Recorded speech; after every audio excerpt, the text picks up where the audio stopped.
Hey. And we're live. I hope. I'm going to show... with audio. Show the rest of the room. There we are. Audio check. Can everybody out there hear us? We have a 20% failure rate, so it's worth asking. Nick is not here today, as you guys can probably tell, since we're 10 minutes late. I'm in his seat. We're late. There's no theme music. Everything is a freaking disaster. But sometimes you got to raw dog it. We're bug free. No music. Bug free so far. I'd like to think optimistically. Yeah. oh man. Yeah. Yeah. You guys hung out with Hoffy? The reason I just remembered is because I looked at myself and I see that I have... torn jeans. Yeah. I always think of him. Greatest moment in From Bankless Official. God, wow. That's great. Do we still have a screenshot of it? We should have like a Hall of Fame. I know. We need like a comment. Hall of Fame for sure. comment. We did see Hoffy. Yeah. We went out to dinner. So we had Amber's birthday. Yep. That I unfortunately missed because it was my mom's birthday. Happy birthday Sorry, to your Amber. mom. Happy birthday, Convenient Amber. excuse. Wow. It's crazy to hear David talk about Ethereum these days. Oh, tell me more. He owns more Bitcoin. No, he doesn't. No, he doesn't. We have two Bitcoin Davids now. It's getting No, very he confusing. doesn't. That's what he says. Really? Yeah. We also went out to dinner with a cool Bitcoin guy. His old co-host of his first podcast. That was like Oh, yeah, his Ethereum. friend. He said we'd love Yeah, him. he's the POV crypto guy, Yeah, right? Christian. He was working at the Bitcoin magazine. He was putting on the Bitcoin conference. He's a cool dude. That was one of the first crypto pods I just ever want to listened apologize, Stephen and Eric. This old fashioned was not big enough. I didn't want to I'm done. say anything because I didn't want to be. It's literally done. I'm milking it. It's like a shot. So I don't understand. Hold on, please. Don't troll me. Bitcoin, Ethereum. David is now Bitcoin David. Yeah, we have two Bitcoin Davids now. God, It's confusing times. if the biggest, okay, I don't want to call him if a true Ethereum fan and crypto native person has moved on, what am I still doing holding this coin? You still hold Ethereum? That's yeah. Oh man, it's that Yeah. You guys are getting paid? It's totally that meme. I'm thinking about buying more. It's gone home. It's not home.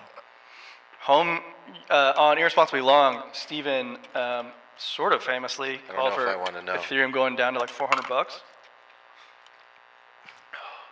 3 digits. We're going to 3 digits. Okay, Think about it. that's 3-digit really land. depressing.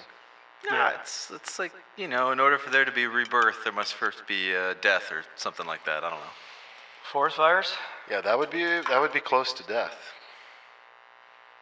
What if it went to a new low? What if it... We're having audio problems here. Why? How, the whole time, or it just started, or They're sounded- saying there's like a buzzing sound. oh, is that the Oh, I'll fan? turn the fan off. Is it? Does it sound like a fan, guys? Or are we talking something? Might be your worst audio yet. We've had that fan on You before. sound like you're in a hole. Echo, echo. Oh, no. Are you getting audio off the laptop? Yeah, does it sound like the mics are on, guys, or what's going on? it's definitely coming out of the mics. Flip fiat. You guys are 3 for 236 on starting audio. It's a loose connection. Alan Bryce is here. He's saving the day. The loose To the ATEM. Okay. connection.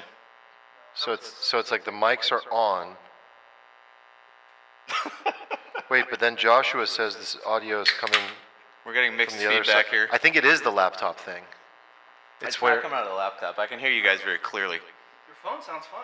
Like when you play the audio. There's just a buzzing sound. It sounds fine. Oh, You it do- sounds terrible. You do sound like you're in a cave. It sounds terrible. It's like a static sound. Yeah. Did you reset it, Eric? You want to unplug things and reseat? You do these. Bear with us, guys. God damn it.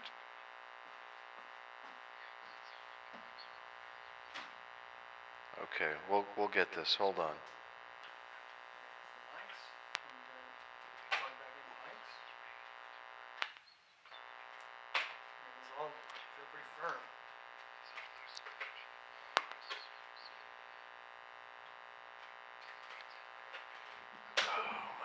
this. Oh my goodness.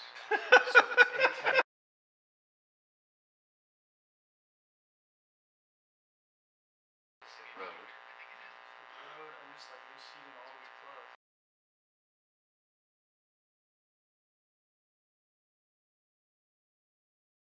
It's dead in like stream over, I think. Nick's always said that. So then did you switch back? So now that it all got disconnected, you have to switch back to the audio? It's on the road.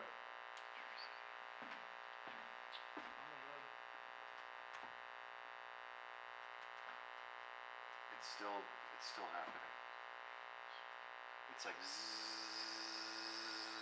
So last time it was like that, it was like the cords on top of each other or something? Yeah, that's like a problem with the cords. Fucking cords everywhere. Where do I move cords? Alan's watching us so disappointed right now. Can you guys try unplugging and replugging your mics?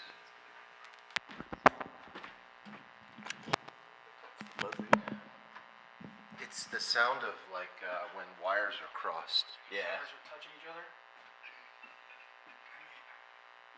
This is an issue every time we do anything. How is this so bad this time? Such a bad. Oh God, it's buzzing. It's such a bad You need an in-person producer. I know. I don't know what to change. Like, Reset it. take cords off of cords? I Like, see reset it. I think that kills. It's not gonna kill the stream. Doesn't kill the string. That's not gonna do the stream.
Okay, so like these cords, Check. these cords are also like on top of each other. Less so. What should the input be? Roadcaster? Yeah, road. We're good. Good? Yeah. Is it still good? Check. I think. Check. I've just been the road power down. Yeah. We're good. Always a power down, power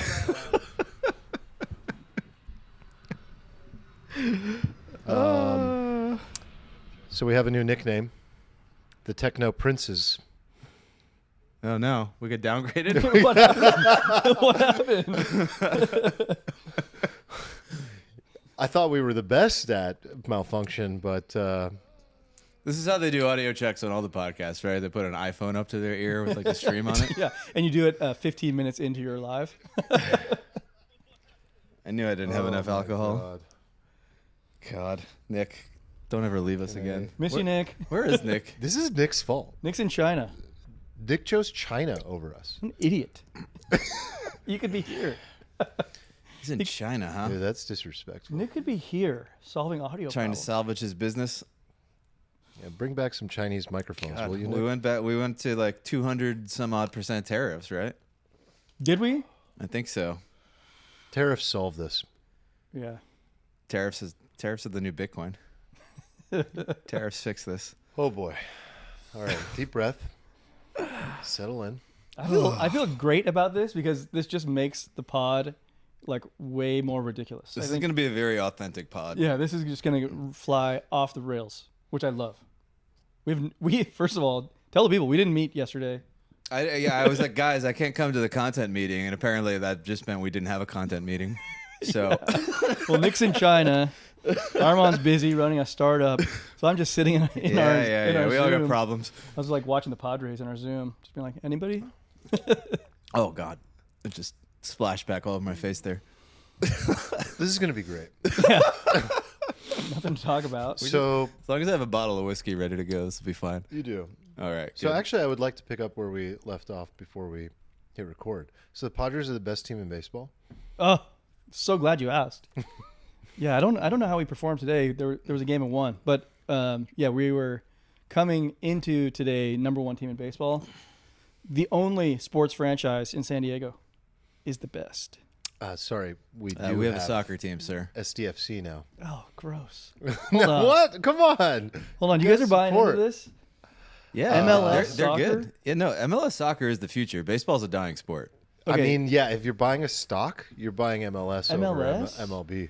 Okay, so like Champions League soccer was on today. Yeah.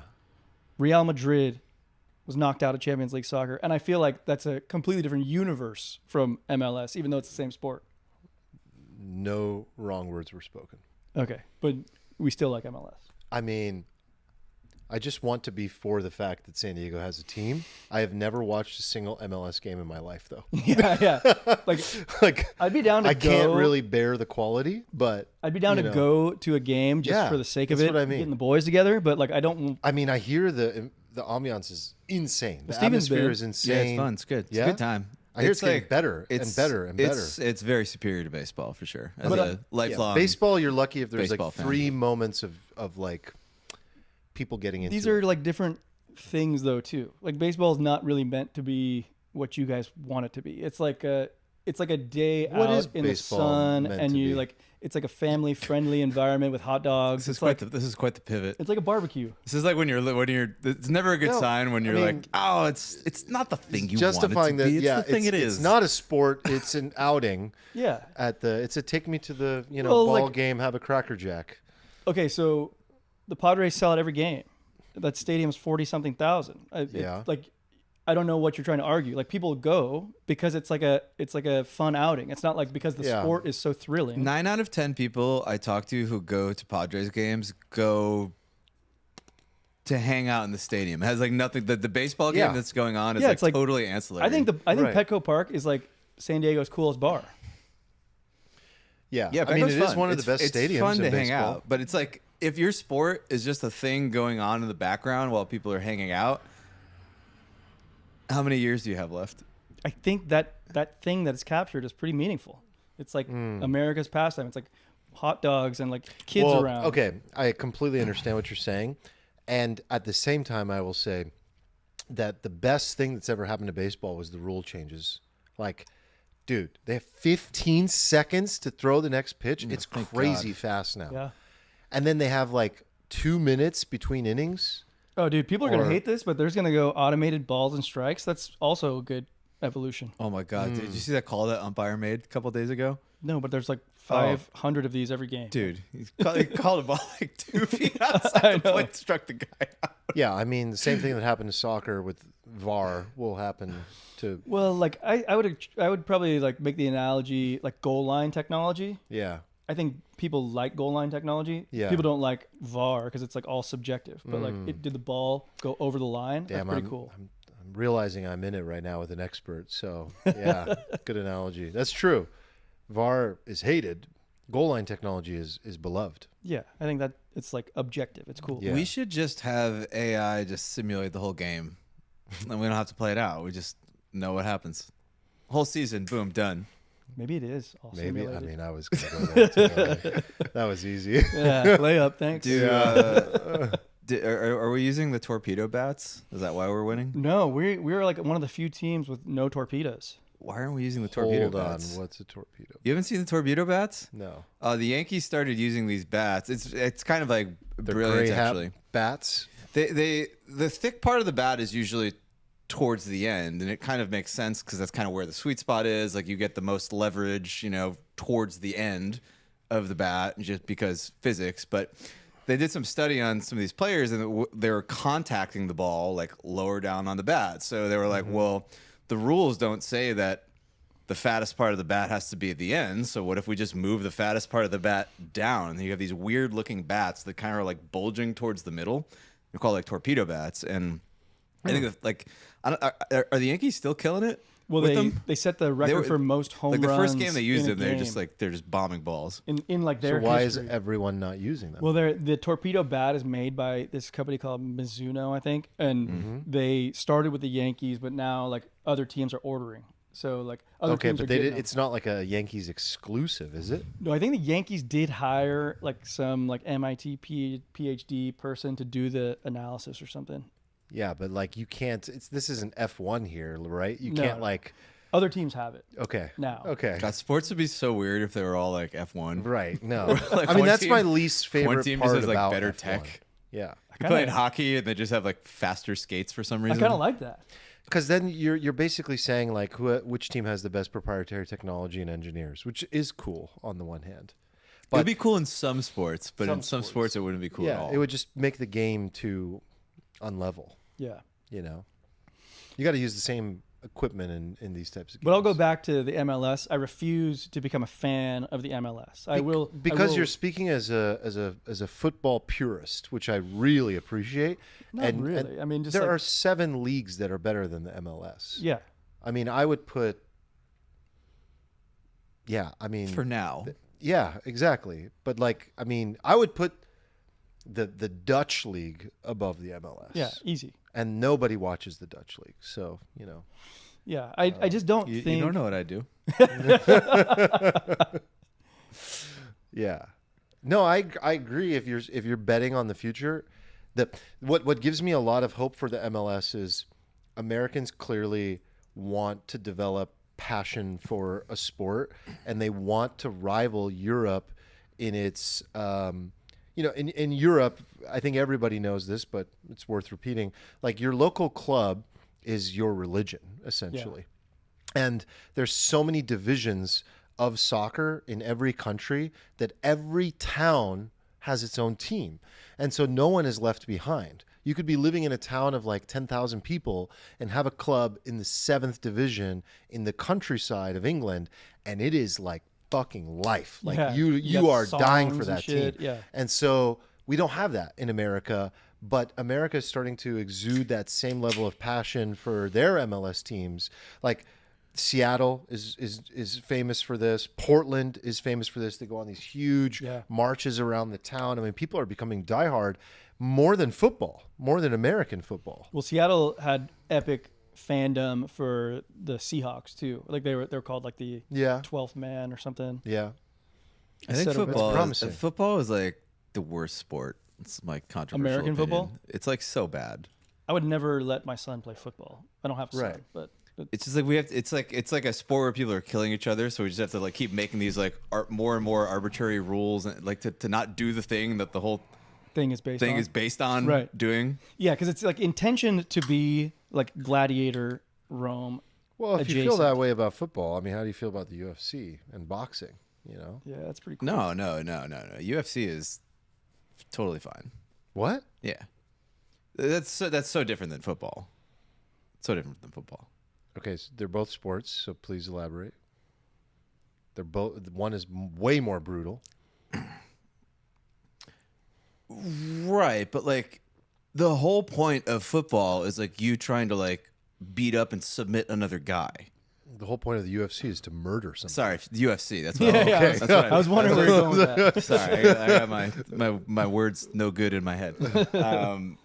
Like it's just That totally is the different than purpose football. of the game. You're saying. Yeah, and then you have like these protected players in football. Like you got like the quarterback is like, no, you can't hit him as hard, but the other guys can just die on the field. That's like cool. Yeah. And it's just completely arbitrary because the quarterbacks are harder to replace, right? You lose like a quarterback, it's just Well, your whole team is like fucked. I've long thought that the NFL had peaked and that would be like a stock I would want to short, but the game is just so beloved. They're adding more games, I think, right? They're going Like- to 18 game season And now. like the dollars that go into this from like media rights and everything keeps going higher. So like I would have been way wrong on my short the NFL. So maybe it's still Yeah, I don't know if I would short it. I just think it's like the most overrated sport we have. Like the thing that annoys me about it the most is that it's like a 12-minute game that like takes four hours. fucking hours. Yeah. Like that's what I like about soccer. You play the game. You just play the game the whole time. Yeah. There's no like fluff. One You just play the game. 15-minute Dude, stoppage. there's no commercials. Like Yeah. in each half, there's no commercials. That's There can't be. amazing. It's great. No, like football is such an American game. It's like Yeah, it's the optimized for most how many commercial. fucking commercials can we cram down your Yeah. throat to get you to buy shit, right? Like Yeah. that's basically what the thing is. It's so silly. And then yeah, like obviously like people are dying playing the sport, so it's kind of Well, weird. Nobody's actually died playing. I mean, football. they're dying in their later years, Yeah. right? It's a bitch. And obviously Okay, we're so in a yeah, more, what is the number one sport you would long? pickleball. Yeah, probably, right. I don't know. I still don't think it ever reaches. yeah, pro pickleball is. It's not going to reach like, oh, it's one of America's top sports to watch. Like, I will say that. Okay, so but the, it's the going to main- grow in terms of people playing it. Yeah, like there's a difference between people. Like if I go to the public courts right now, like they'll just be packed. Like every public court I go to, packed. They're like the court near us, Barnes. Like if I want to book a court now, no way. There's 24 courts, 100% chance they're all booked. They were all booked like 2 days ago.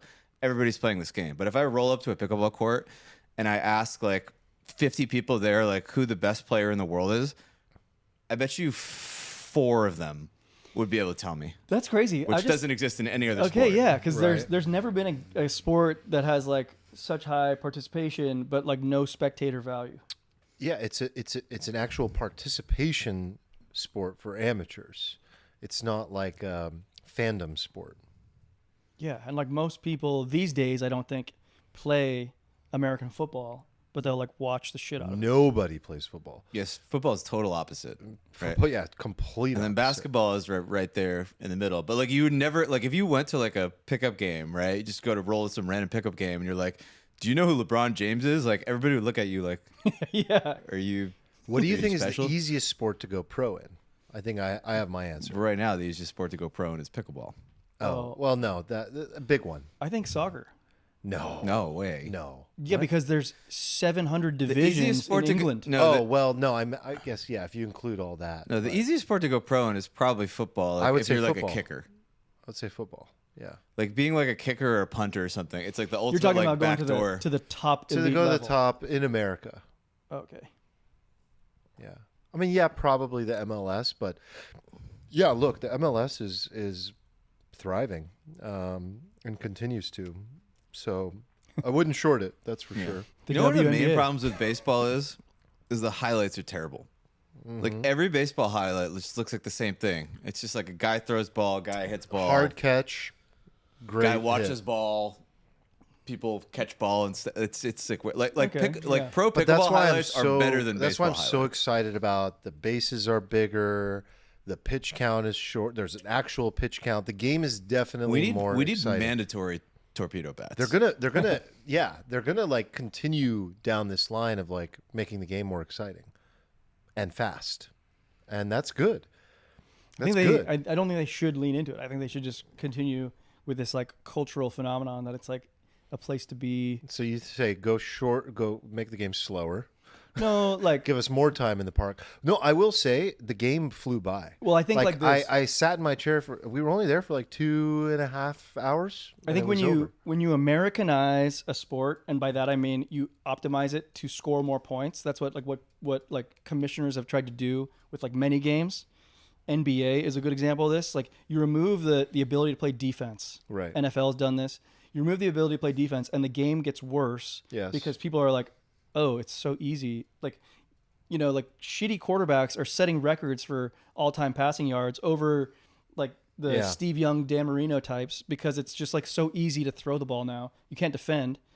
I think NBA, everyone's just like hitting threes. The game's getting pretty shitty. Yeah. So I think you don't try to make it like NBA kind of sucks. I feel like early 90s NBA was like peak NBA. By Agreed. far. This shit was amazing. 'Cause Like you when could the play D. Pistons were just fucking punching people That's in the a- face. Very non-contrarian take from you. That's fact. yeah, I agree. That's fact. I think that's probably consensus. I don't know. Maybe that's consensus amongst us because we're older. No, it's like, it's just. Do you think fact. like your average 24-year-old is like, yeah, NBA was better Depends in how the early cultured 90s. they are, how deep of a dive they did on YouTube. They to like see. okay, so like the NBA tried to optimize for more highlights, more dunks, more like special plays, remove defense, but it like makes those things less special when they happen all the time. What they missed is that people love competition. Yeah. Dude, I told you guys, I think I said this on the pod a few weeks ago. I turned on a game. It was the start of the fourth quarter. Both teams had 125 points. I was like, I'm not watching That's this. insane. I was like, I'm not watching this. This is stupid. And like, yeah, I just hate that there's no defense. It's like an all-star. And then the game evolved because they realized like shooters can change the game. Steph Curry changed the game. Change the game. And so Steph Curry caused like everyone to move to the 3-point line. And so now it's just, yeah. I mean, have you seen the clip of MJ being like, I'm not a little bitch. I can shoot from the 3. I just chose not to. Because I believe that the better play is to drive to the hole and make something crazy happen. Yeah, but MJ's like 3-point percentage was not good. It wasn't No, good. but I don't think that. No, hold on. It could have been high if I wanted to. No, and 'cause that was when the 3-point line was like 3 feet closer to. You don't think that if MJ wanted to be the best 3-point shooter in the world, he couldn't have been? That I don't think so. He absolutely could have been. No way. Yes. It's a different skill. No, he used what he had, which was like the most athletic person of all time, and was like, this is how I'll use it. But if you tell me like MJ couldn't have been as good, if not better, than Steph Curry, I absolutely At disagree. threes? Oh, there's no way. Oh, God. What? MJ could have been the best at whatever he wanted to do. He chose to make the game exciting. He chose to drive to the hole. He chose to fucking entertain people, to stick his tongue out, to fucking dunk on people. That's like right. that If was the MJ game. wanted to be the world's greatest quantum physicist, he could have done it. Like Steph shoots like 94% from the free throw line. He just like doesn't miss shots. Like MJ doesn't shoot as well. That's the bottom line. Yeah, I know that he wasn't a great 3-point shooter. I'm I'm saying saying free throws even. Like free throws where everything is like it's like a level playing field. the game was different. This is why you shouldn't compare GOATs across eras. As soon as any rule changes or time goes on, in The my free throw opinion, line hasn't the changed GOAT since the beginning. So I'm just using that as like I a got standard it. barometer. I got it. No, I don't think you do. No, I got it. I got it. My point is, I think MJ chose to make the game entertaining. Do you think it's worth like preserving the games across eras? Like what they're doing right now with the NFL, right? Like if you take the season from 16 to 18 games, you're basically just like, oh, all these old records, yeah, we don't care anymore. They're just over. Or you just stamp an era and you move on and you just create a new era. I'm fine with creating a new era so long as you're like creating a better product, like a better game. But I think that the NFL has evolved for the worse. Okay, I agree. What don't you like about it? Well, the things that you mentioned, where like the object is of the defense. The object of the defense is to get the quarterback, to separate the football from the offensive player, and you can't do either of those things. Like you have to, like you can make a tackle in this certain situation, you can make a tackle here, but there, no. It's just absurd. It's like, how do you even play defense anymore? Can't touch them. Yeah, I get super frustrated. Pass interference, I think, has kind of come back a little bit, but for a while, for like last 4 or 5 years, it's like It was like a touch, breath. yeah, A any breath, it's like 15. No, it's not even 15 yards. It's all the way to where the ball was thrown. Yeah, it's which ridiculous. that penalty alone is freaking stupid. Every penalty is 5, 10, or 15 yards. Pass interference goes to wherever you threw it. That's weird. Yeah, I mean that's you can game that You very can game easily. that. Yeah. Yeah, draw contact. I'm breathing heavy because I am mad.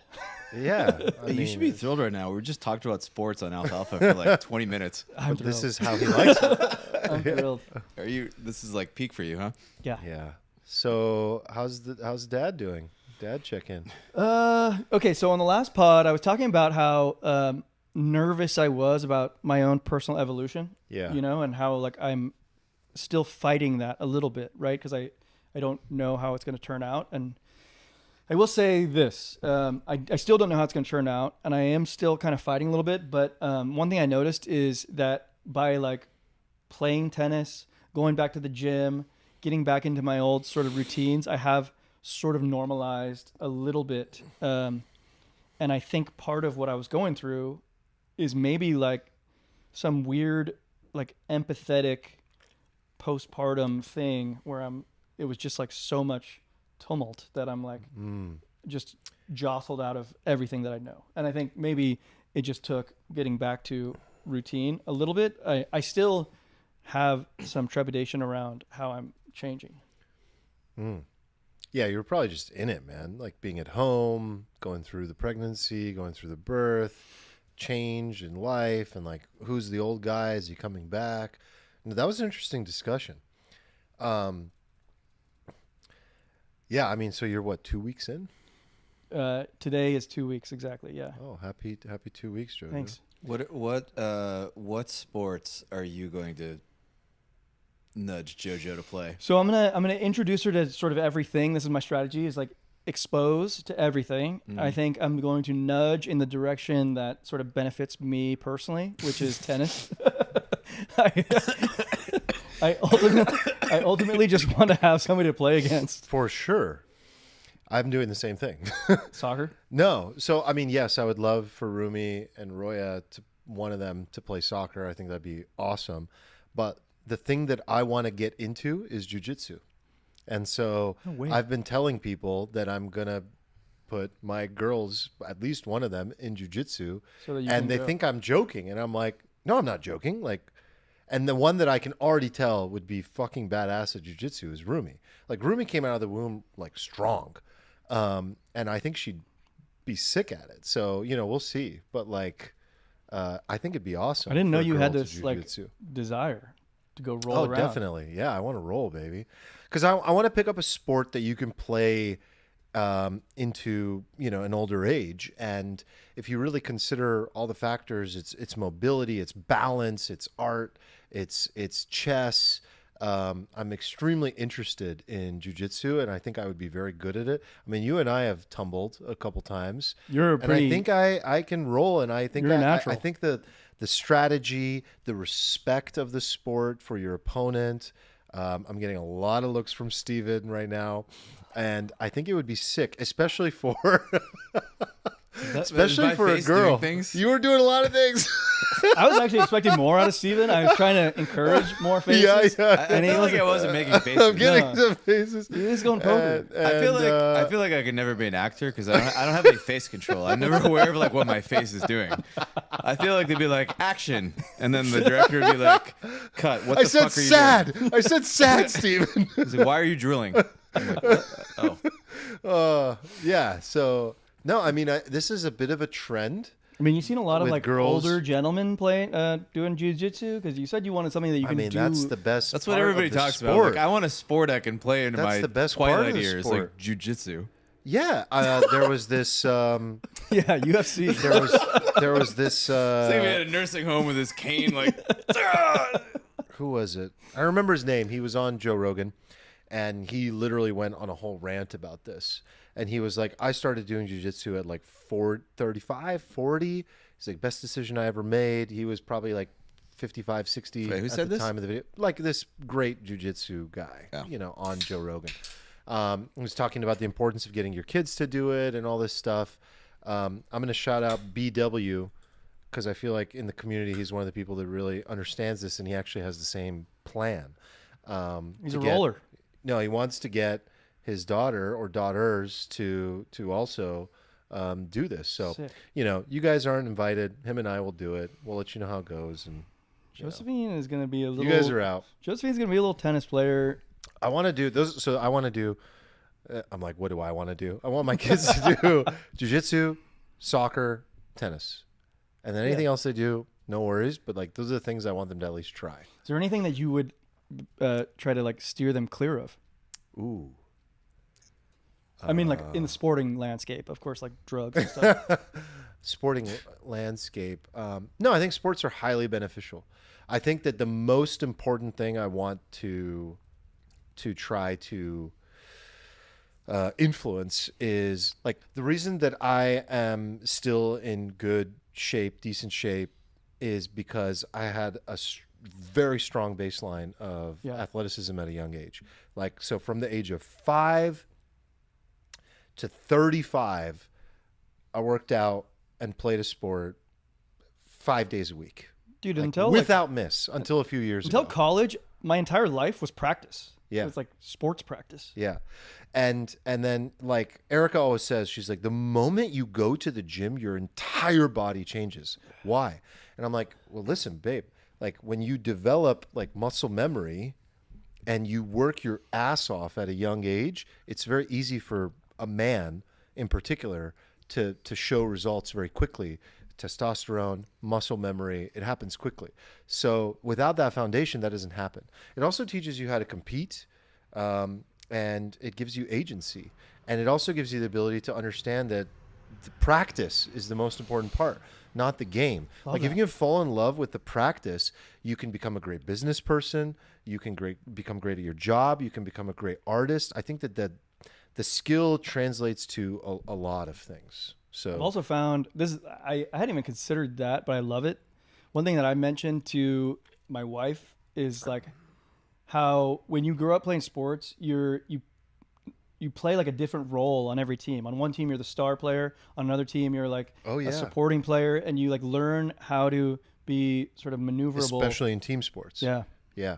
Did you play a lot of tennis? So like I never played individual sports. I have this theory of like ball guy or team sport guy or solo guy, and then there's like the people that are ball guy or board guy.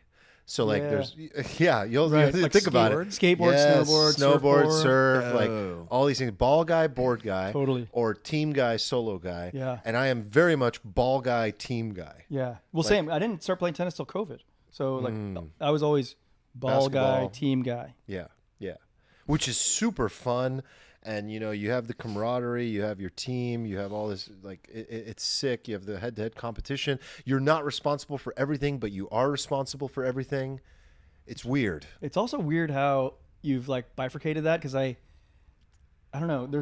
Did you have this thing inside of you that was like simultaneously like holier than thou against the board guys, Oh, for sure. but also so respectful? Like I don't know. I felt like Yeah. you guys can't. You're not even athletic. But then I try to do Yeah. their thing once. I'm like, can't do it. fuck. Yeah. Like how are they so good? So you're playing a different psychological game when you're playing a team sport versus a solo sport. This is the most fascinating thing, like, about sports in general. Like, obviously everybody knows when you're playing an individual sport, you're only playing against yourself, right? And that lack of a head-to-head opponent, like your head-to-head opponent is a score on the board. John scored a 9.8. I got to get a 9.81. Yeah. So you know, on my next golf is one of these. Yeah. As well, like a solo. and like that is brutal. So it's a huge mental game more than the team game. Okay, I was thinking about this. Did you guys see the Masters? The Masters. Yeah, I actually watched it. Okay, it was so, the weekend, so like, Bruce, my stepdad, had it on, and we Greatest Masters ever. greatest Masters ever. Would you say question so? Mark? Yeah. So we were at I mean, I was excited. we were at Amber's It was birthday, good. but I was watching it. I definitely did not have the Masters on my I phone. cannot believe he blew that putt, but I also called it. I made a bet, like right there. But I was like, this- he's going to miss that putt. This goes to exactly what you're speaking about, where it's like when you're in a solo game, the whole thing is mental. You against All he had to do yourself. was hit a 4-foot putt. and like Yeah, leading it's up to so that, he missed a few short ones leading up to that. He He hit like blew- epic approach shot, missed the sitter. You know. Yeah, yeah. You also just had to like not make a double bogey on the first hole. Yeah. Yeah. Yeah. It was wild. No, it was good. And then of course the drama of going to the I didn't watch any of the playoff. What? well, that was the shot of the whole thing was, you know, then he got within what, a foot of the Oh really? Yeah. No, I didn't even see mean, how he won. That was almost a gimme, like the final putt. Like, yeah. Oh, it was amazing. I watched most of it. But yeah, it's a totally different game. And each come with their own sort of skill set psychologically that you gain. And I think those things are very transferable, is what I'm saying.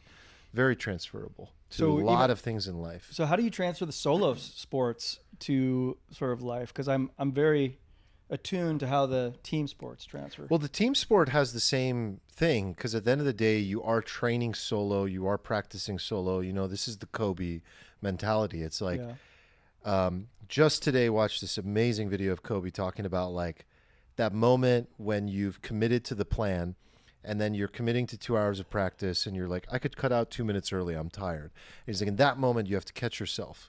And if you allow that and go, well, I'll do 2 minutes extra tomorrow, the moment you start making a fucking excuse, you're losing. Like it's over. You made the commitment, work the plan. That's it. And so the same thing exists in golf or tennis or swimming or any solo sport. It's a commitment to yourself. And so I think that it's all sports. The through line is sports. By the way, this applies. I can't think of one right now off the top of my head, but I think this applies to a lot of activities in life. Business. It's not just sports. Yeah. Yeah, business, art, like writing, being a writer. Like I'm committing to sitting down and writing for 2 hours. I like that. You know. So Kobe also talked about falling in love with the process of improving. Have you ever found in your personal life where you haven't, where the love has been a little harder and you have to sort of like force it? Like Kobe, it seemed like that Kobe had this like unique ability to like, I don't know, the USA Dream Team said they were coming back from like the club in Vegas at like 4 a.m. and they were going home. They were going to the hotel room and Kobe was leaving the hotel room to go to the gym. And I think it's because Kobe just loved it. He like loved that process. No, I think that there's a element of masochism happening. It's not a love. It's a commitment. So the love is sort of like in quotes. It's like Yeah. you convince yourself sort of. In that moment, they don't love it. In that moment, it's pure pain. It's pure misery. It's still like it's a devotion yeah. to the outcome, like to the game, to the Part process. of Kobe still says like, fuck, I don't want to go at 4 a.m. You think? Yeah, I mean, one of the most inspiring athletes to me, I've been seeing his clips more lately, is Tom Brady. Like Tom Brady, when he gets in his mode of like getting intense and passionate about everything that created Tom Brady, this skinny guy that everyone slept on and was like, he's no good. He's like, pretty fat when he got drafted, to be what honest. he is, Yeah, fluffy. what he is fluffy, He was fluffy a little and tall. He's a little thick. What he has created is remarkable, and it was a commitment to like doing the hard work and working the process when he didn't want to. So I think that the people that there's a sickness to certain people like this, and that sickness is a devotion that is at all costs, It's relentless. with pain. It's relentless and it's slightly masochistic because they believe rightly that the sacrifice that's necessary, that's it. That's the statement. The sacrifice is necessary to be the best. It's a commitment to being the best. The only And so- the only tangible experience I have with it is Kyle's dad, who was a Hall of Fame baseball player. He's got a compulsion, you know, like he can't help it. It's like his tick that he's like, I have to. Would you say that many of the greatest athletes exude, like they have that? I think so. This obsessive compulsive Right.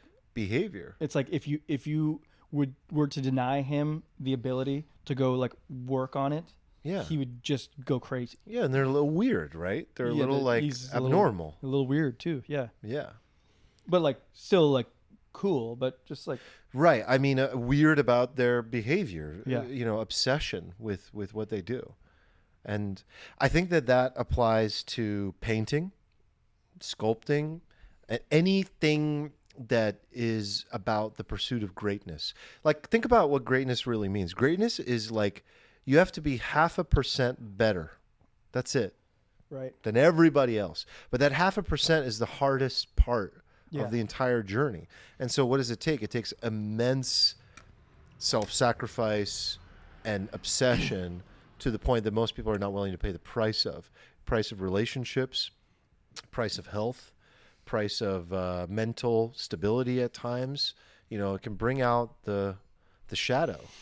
I think I don't know. I think the problem with it can be that some people are willing to pay that price and just don't have the talent, and that's sort of depressing when you see it. Yeah. Because like some people devote themselves to their endeavor and still don't make it. You know, it's not like a guarantee. It's not a guarantee. And, you know, there's always that conversation of like, is this person a genius? Were they born with it? Or is it a developed capability? And it's always both, right? It's always both. Like, I don't think Conor McGregor is special from like a perspective of like innate genius talent that he was born with. I think a lot of it is just pure work ethic and hustle that got him to where he was. And then he fell off, of course. But there are certain people. Okay, here's a deeper question that I don't think we've ever.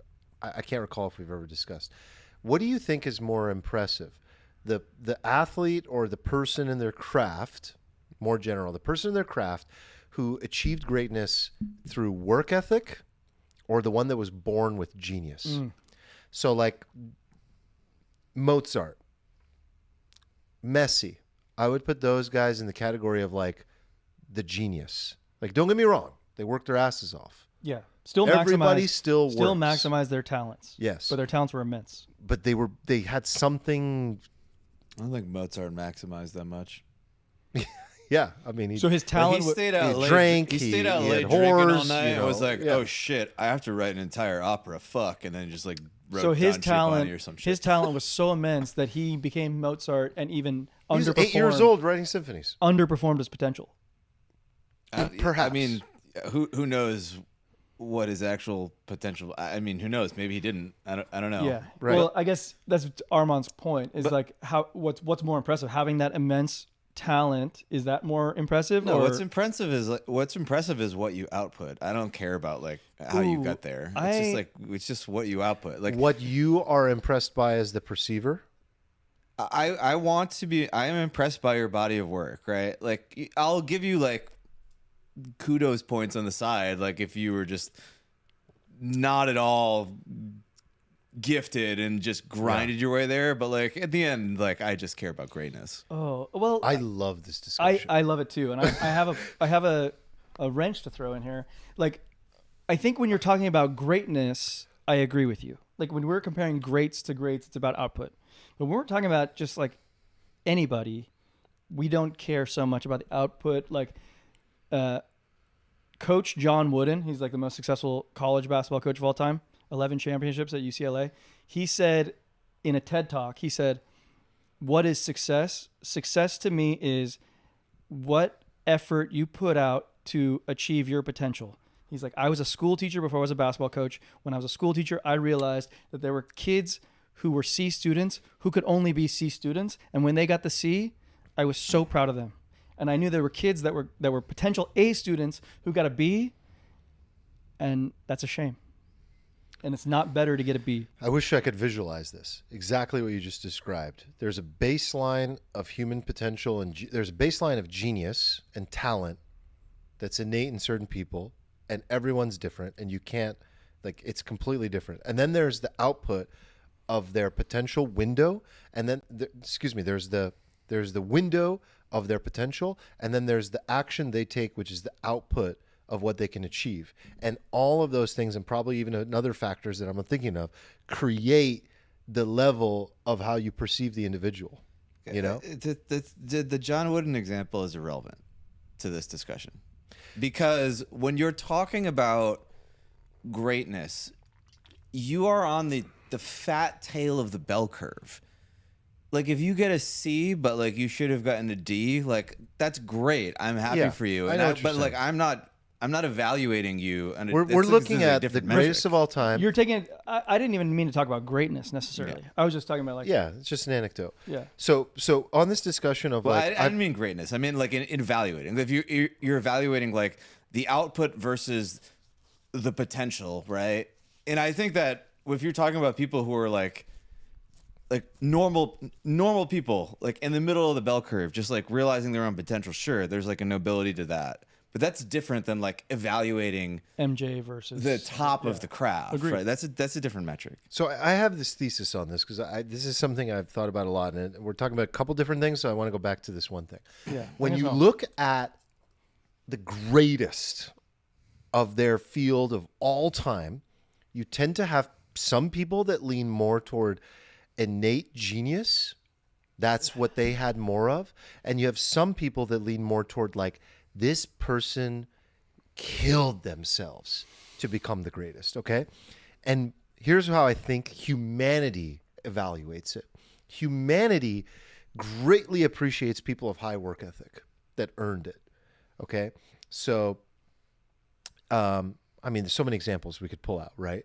And, you know, these people, because what they are is a model of success that shows you that genius is achievable. Yeah.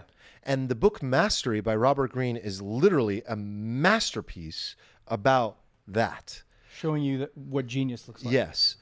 And at the same time, there are some people in the world that are blessed by God and were born with something that is so holy. And for these people, of course, they either waste it or they step into it, add a little work ethic to it, like Lionel Messi, and become the greatest of all time. But what I think humanity is more mesmerized by the genius that's born with it. And here's why. Because I think it's literally an embodiment of otherworldliness. I think when we see people that can do things that no one else can do, we're just beyond mesmerized by it. That's why when people have the Messi versus Ronaldo debate, every great pundit, every great journalist, every great athlete, every great captain of a team, every great whatever in soccer just says Messi has something otherworldly that has never existed before. I'm just watching art, poetry in motion. People are fascinated by that. I agree. Can I throw a little bit of a curveball into this conversation? Yeah. Because I've had something in our Trello for 6 months that we've never discussed, but this is like a good time to talk about it. Tennis coach, like this was Serena Williams' tennis coach, Patrick Mouratoglou is his name. He said that I follow that guy. He's a good tennis coach, and he's like an influencer. Mouratoglou? Yeah, he's a Frenchman. That was not at the top of my list. Okay, so this guy said that there is a burden to immeasurable talent, and he says that he's coached the best, and what he's found is that the most talented kids often don't become the best pros, and the reason is because it's an identity problem. He said that when you are the best and the most talented, you grow up beating everybody, and you have this like thing that you build into your psyche that's like, I'm the best. And when you start competing in the pro level, you're naturally going to lose sometimes. But he says those guys who have this like identity problem of being so talented, they become afraid to lose on the big stage. You have this fear of failure versus a guy like Djokovic or something who was never like the most physically gifted, not the biggest, not the strongest, not the fastest, but a chip on his shoulder that's like, I'm going to fucking... How is that possible? Have you seen this man? He's like a freaking specimen.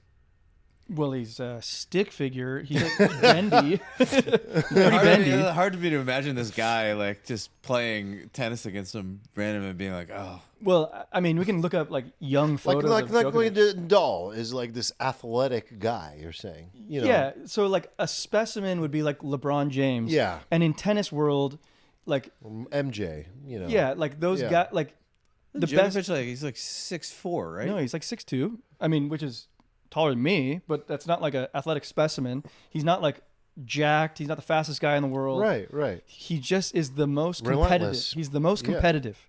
He has a sick psyche. And it's like what you talked about earlier. But I like this idea of what Mouratoglou was saying. He's like that the talent actually becomes what kills you. When you are the most talented, it's actually more likely that you're not going to become the best. Robert Greene talks about the dangers of early success. Absolute relevant corollary. Like it's bad to like have a huge lift or have an early success, because your successes can lead you to misbelieving, to misinterpreting your actual value. It can lead to a form of like Dunning-Kruger. You think you're better than you are, and your capacity is beyond what you are, and you think that because you did it once, you'll continue to do it. So like you end up blundering and wasting talent. Mario Balotelli. Oh yeah. Mario Balotelli is this soccer player, Italian guy, black guy, jacked, and physical specimen, and talented, so talented. One of the biggest wastes in the last 10 years in soccer. Huge waste. Still made the national team, still played for great teams, but terrible attitude, terrible work ethic, completely wasted everything. Yeah, and I guess like this term of talent, it's like pretty vague, like, yeah, because like Steven mentioned, like, well, look, is Djokovic like not talented? Of course he's like, okay, so the fact that he can like run at full speed, stop on a dime, at full splits of his legs. Like, is that talent or is that training? Yeah, because we have to also know that we're talking about differences at the end of a spectrum of the elite people in the world, right? So you're parsing out things. They all are obviously genius and hardworking. Right. I guess I'm just thinking that if I were to design a specimen of pro athlete, it wouldn't be a 6'2" frail white dude. Yeah. Frankly. Well, before we move on from this amazing topic, who are the greatest athletes of all time? Not. I mean this from a sense of athleticism. Who are the most athletic people that have ever? You just asked two different questions. Who's the greatest Probably somebody who's like the decathlete in the Olympics. I think that's like the best metric is like the decathlon. I know, but I mean like. But I do think that in like modern world and particularly in like our U.S. centric world, that the best athletes gravitate towards NBA and NFL. Like NFL tight ends have to be like there's like tight ends in the NFL who could just like step into the NBA and probably play, which is crazy. Well, I'm just gonna give my MJ. I think is like most athletic. I think like he's like less athletic than LeBron. LeBron's I would actually say no. I would say MJ's more athletic. No, stop it. Yeah. No. Yeah. Eric, what do you think? I think LeBron's probably the greatest. LeBron's just raw a athlete, specimen. the greatest raw athlete of all time. And raw athlete means size, speed, strength combination. Yeah, he has more size, all that. So he's more athletic than MJ? No. No. No. I mean, there's like raw athleticism and skill athleticism. Yeah. The raw is LeBron. You got to put Tiger Woods in the conversation. I mean, he's got a lot of skill athleticism. that's like skill at this. That's like a Gretzky or something, Mm-hmm. Steph. Yeah. All right. Thanks for the sports talk, guys. Why That's not? fun. All right. Well, before Nick gets upset, this is probably a good time to thank our sponsor, ZBiotics. Oh, thank you, Steve. Yeah, you're welcome. Just holding this pod together. Nice. For those of you who don't know, ZBiotics has been a longtime sponsor of this podcast. We drink it before drinking. Helps you not feel quite as terrible the next day. I consume, 1 or 2 dozen of these a month. Saves you, man.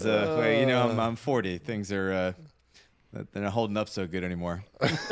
I still fondly think about like college when I used to like just get just so blacked out and then just sleep till like 4 p.m. Yeah. Be like, oh, I'm good. And now I like wake up at like 5 a.m. Yeah. No time for that. It's no good. But anyway, the reason that you feel so bad after drinking It's not dehydration, right? It's because it's a nasty. A nasty toxin. A nasty toxin called acetaldehyde. All right, that wasn't super smooth, but we'll Yeah. So ZBiotics is a genetically engineered proprietary probiotic. Breaks down Prebiotic. Prebiotic. Yes, sir. Oh, sorry. Sorry. Please, ZBiotics gods. please give me that sponsorship money still. I don't think he's right. I'm not using the notes. I lied. Probiotic. Yeah. Why did I say that? Anyway, so ZBiotics, you take it before you drink, breaks down the acetaldehyde, feel better the next day. ZBiotics.com/alfalfa. Get a nice little deal on your first order. Help support the pod. We use the product. We love it. Thank you, ZBiotics, for always being there for us. We appreciate you guys. We love you. Thank you. Nice job, Steven. Yeah. So where do you guys want to go next on this amazing journey? Okay, so I went to the DMV this morning. That is always a source of good content. I've had so much trouble getting stuff done recently. It's just like every time. Is it because things always fuck up around you? God does not want me to get anything done right now. Or is it because things are just hard to do? Things are generally just hard to do. Like, things are hard to do, but also like if you have to, why do I have to physically drive somewhere and then stand there for 3 fucking hours to just get a new driver's license? It's insane. It's madness. Well, because you were on the cycle where you had to go in. Because I think you get. Why do I have to go in? You get 1 or 2 where you Why just, do I have to mail go it in? in. You got to make sure you're still around. You're really who you say Well, you are. you look the exact same as you did when you were 24 years old. I totally fucked up my picture too. Like at the end of it all, like I was like, oh, I'm gonna smile for my photo. This is always like a big decision. You're like, am I gonna smile for the photo, or am I just gonna like mean mug Yeah, it this or something? stays with you for years. You know, and like girls are like way funnier. How than long we did are, you right? think about it? Like, was it a game time decision? It was like I was next in line, and I was like, was thinking about it. Did you Smile, like? no Did you smile. get? Did you Smile, like no get ready smile. for your photo? Because No, of course not. because like I'm girls, a dude. I swear, like Mina, it's a Girls, this huge is like occasion the for biggest them. day of their life. Huge. They're like, if I Huge fuck this up, occasion. my picture for the next 10 years or Yeah. whatever is just. Yeah, Erica had her makeup done for her. totally I'm did full kidding. full I'm- face makeup. I wish she was here so I could make fun of her. But no, they take it very seriously. No, but they definitely did the thing. They kind of picked me out. So I'm just like smiling. And I was like, oh, the picture was taken. And then I went like this. And then it took it. Right? Like, so my photo's going to be me being like, Oh no! probably. And it's a one shot, Yeah, Billy. there's no It's- redo. It's no redo. Next. If you said redo, some guy behind you would like freak out and be like, "Get out of the way, asshole!" Like you, because you're at the DMV. You got to be careful, man. You're the You gotta have Poway your, DMV. you got to have your wits about you at the DMV, man. I mean, like every time I People go to get the aggressive DMV, there. like I just have all these thoughts about like society and government and everything. The It just, like, brings DMV so is the much to my- vortex of the universe.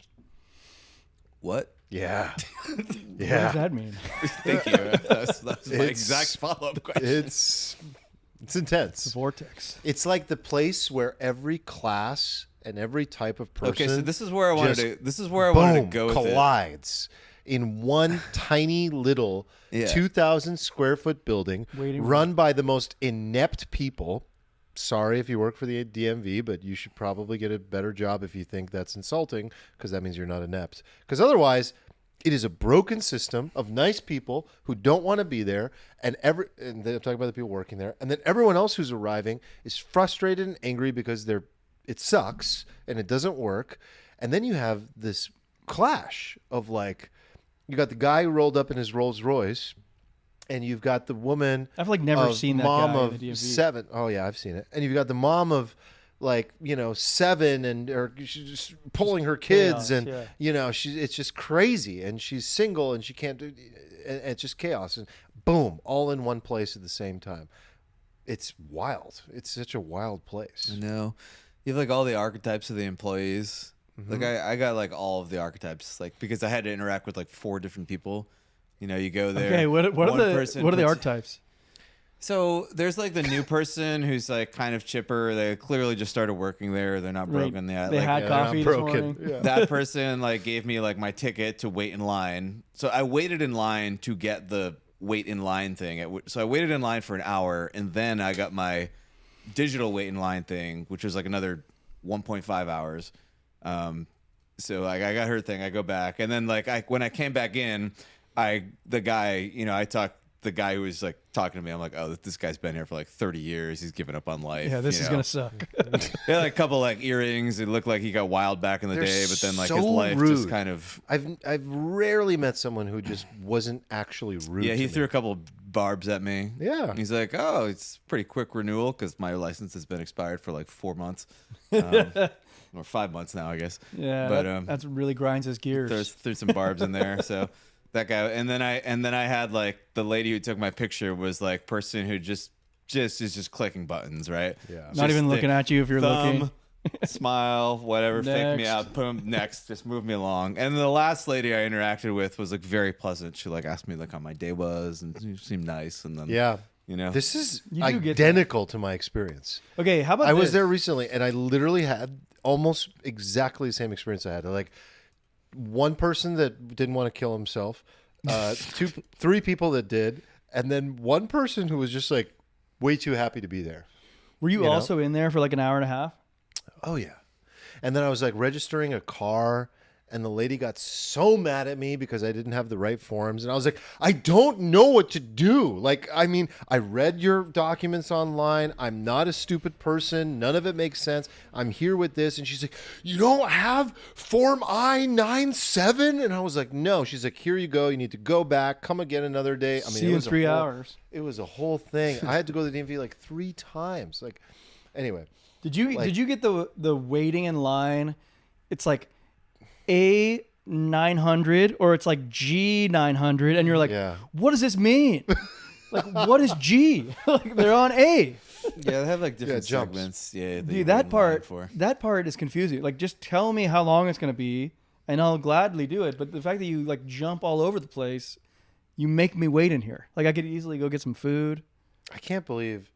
Yeah, it's just. Oh man. Every time I go If there, the government ran like a well-brand startup, imagine what the world could be. I Imagine will what the say government- that I'm guessing there's some DMV person that's listening to this that's like, there's an appointment mode, you morons. I mean, there no, is. there is. but You it know, when the doesn't next available work. appointment was for me, July 27th, which is not very useful. My license expired like 5 months ago.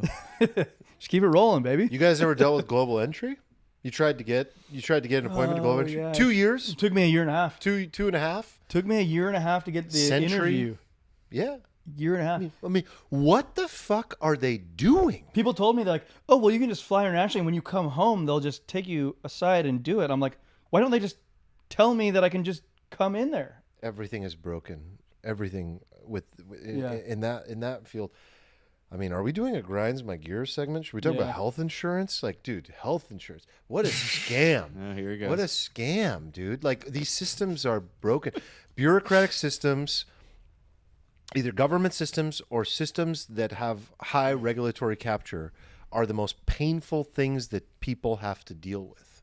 And it is I want to say the word unfair, but I like capitalism does a much better job of creating better outcomes for people than these systems with high regulatory capture. Okay, let me I ask you think this. that's You all. have a pet. You Yeah. guys have pet insurance? I do. That's a private industry, right? Yes. Is that like, It's affordable. is that more palatable? Because I actually thought this would be like Yeah. a good business to enter. If I was like going to be an entrepreneur, I was like, I love sell- our pet insurance. I'll sell pet insurance. This My seems pet like insurance company is awesome. seems I like can a find it for you no-brainer if you business. want. If you get the pet insurance early enough, the premium's not too expensive if the puppy's still young. And then you literally take a picture of your receipt, send it in, and they pay you back. I am so much more satisfied with my pet insurance than I am with my health insurance. Oh, like it's my not pet even insurance close. is like a breeze. It's like high tech. It's like, Yeah. I just get a bill, I scan it, and they're like, here you go. They Oh. deposit something into my I'll shout account them like out. the next day. Healthy Paws. That's what it's called. I've had a wonderful experience with Healthy Paws. Healthy paws, nice. They've been awesome. No affiliation, no whatever. I've had an awesome experience. Yeah, it's private. I mean, if industry, I baby. compared Blue Shield to Healthy Paws, night and day, man. Blue Shield can, Night and day. I think it's that one in particular is pretty nightmarish. they're all nightmarish. It's all Yeah. fucked. Like I don't have a problem with paying taxes. Like I don't, not like inherently like anti-government. It's just like I know that like I'm just giving money to be just like No, you want it to work. it's just being lit on fire. It's just like I'm like, here you go, IRS, and they take my money and they throw it into a fire pit and they just go, and it's gone. And they go next, like the DMV. Yeah, it's like crazy. I mean, we're clearly like, can we shift to what's going on and maybe the title of the episode, or unless we want to change the title of the episode? I was gonna get there. Okay. I was gonna get there. What is the feel like title we're of the there. episode? I had one more thread on the DMV, which you touched upon. Okay. And it's probably a funny thread to go down, which is like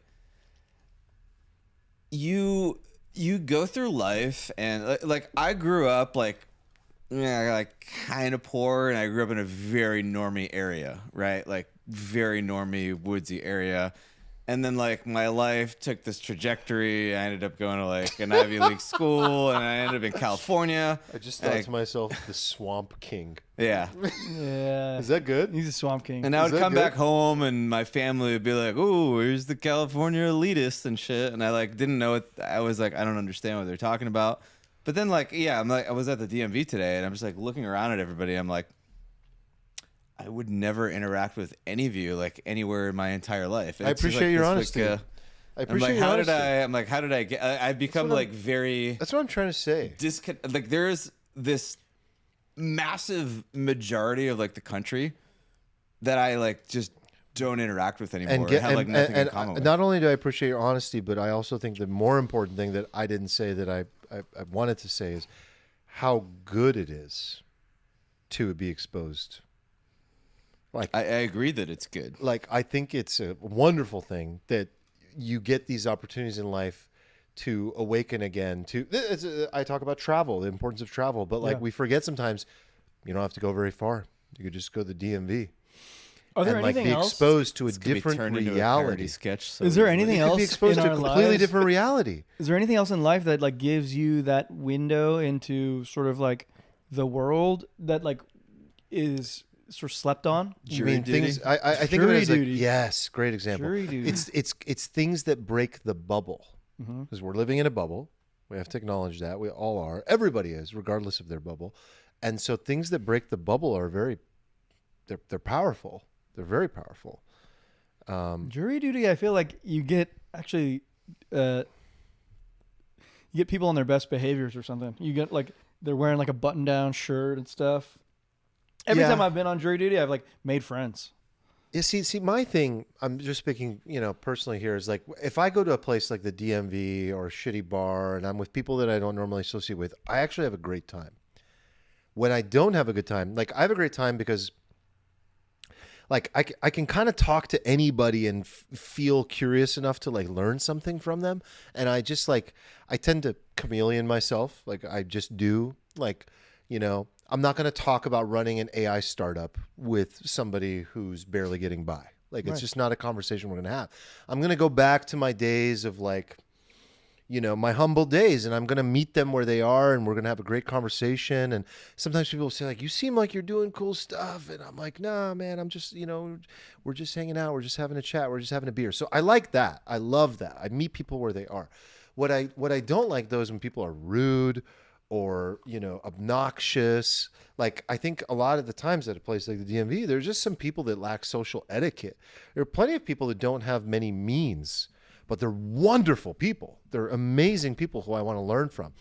What I have a problem with is people that are just rude or gross or obnoxious or don't know how, like walking around with their music on in the DMV, like just blasting it and just being assholes. And, awful. just like there's a lot of that at the DMV. It's like some guy like yelling and cursing. And like, that's what I'm like. And then I get in a different mode. I want to go up to that guy and be like, yo, chill the fuck out, man.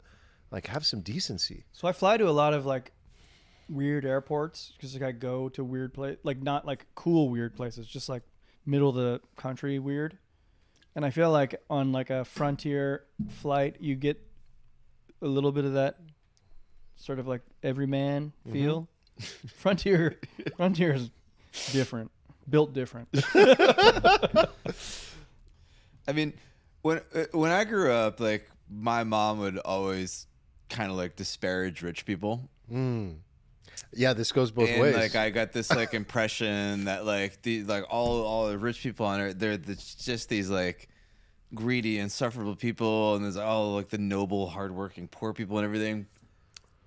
But like as I've gotten older and I've like interacted with like a bunch of like wealthy people like who are like kind of like up in society and like interact, like I go back, I'm just like, like actually the rich people are like they're like more pleasant to be around. There's like for sure like good people, but like there's some people like I would interact with at the DMV where I have no doubt where I'd be like, holy fucking shit, like you and I just live in totally different universes.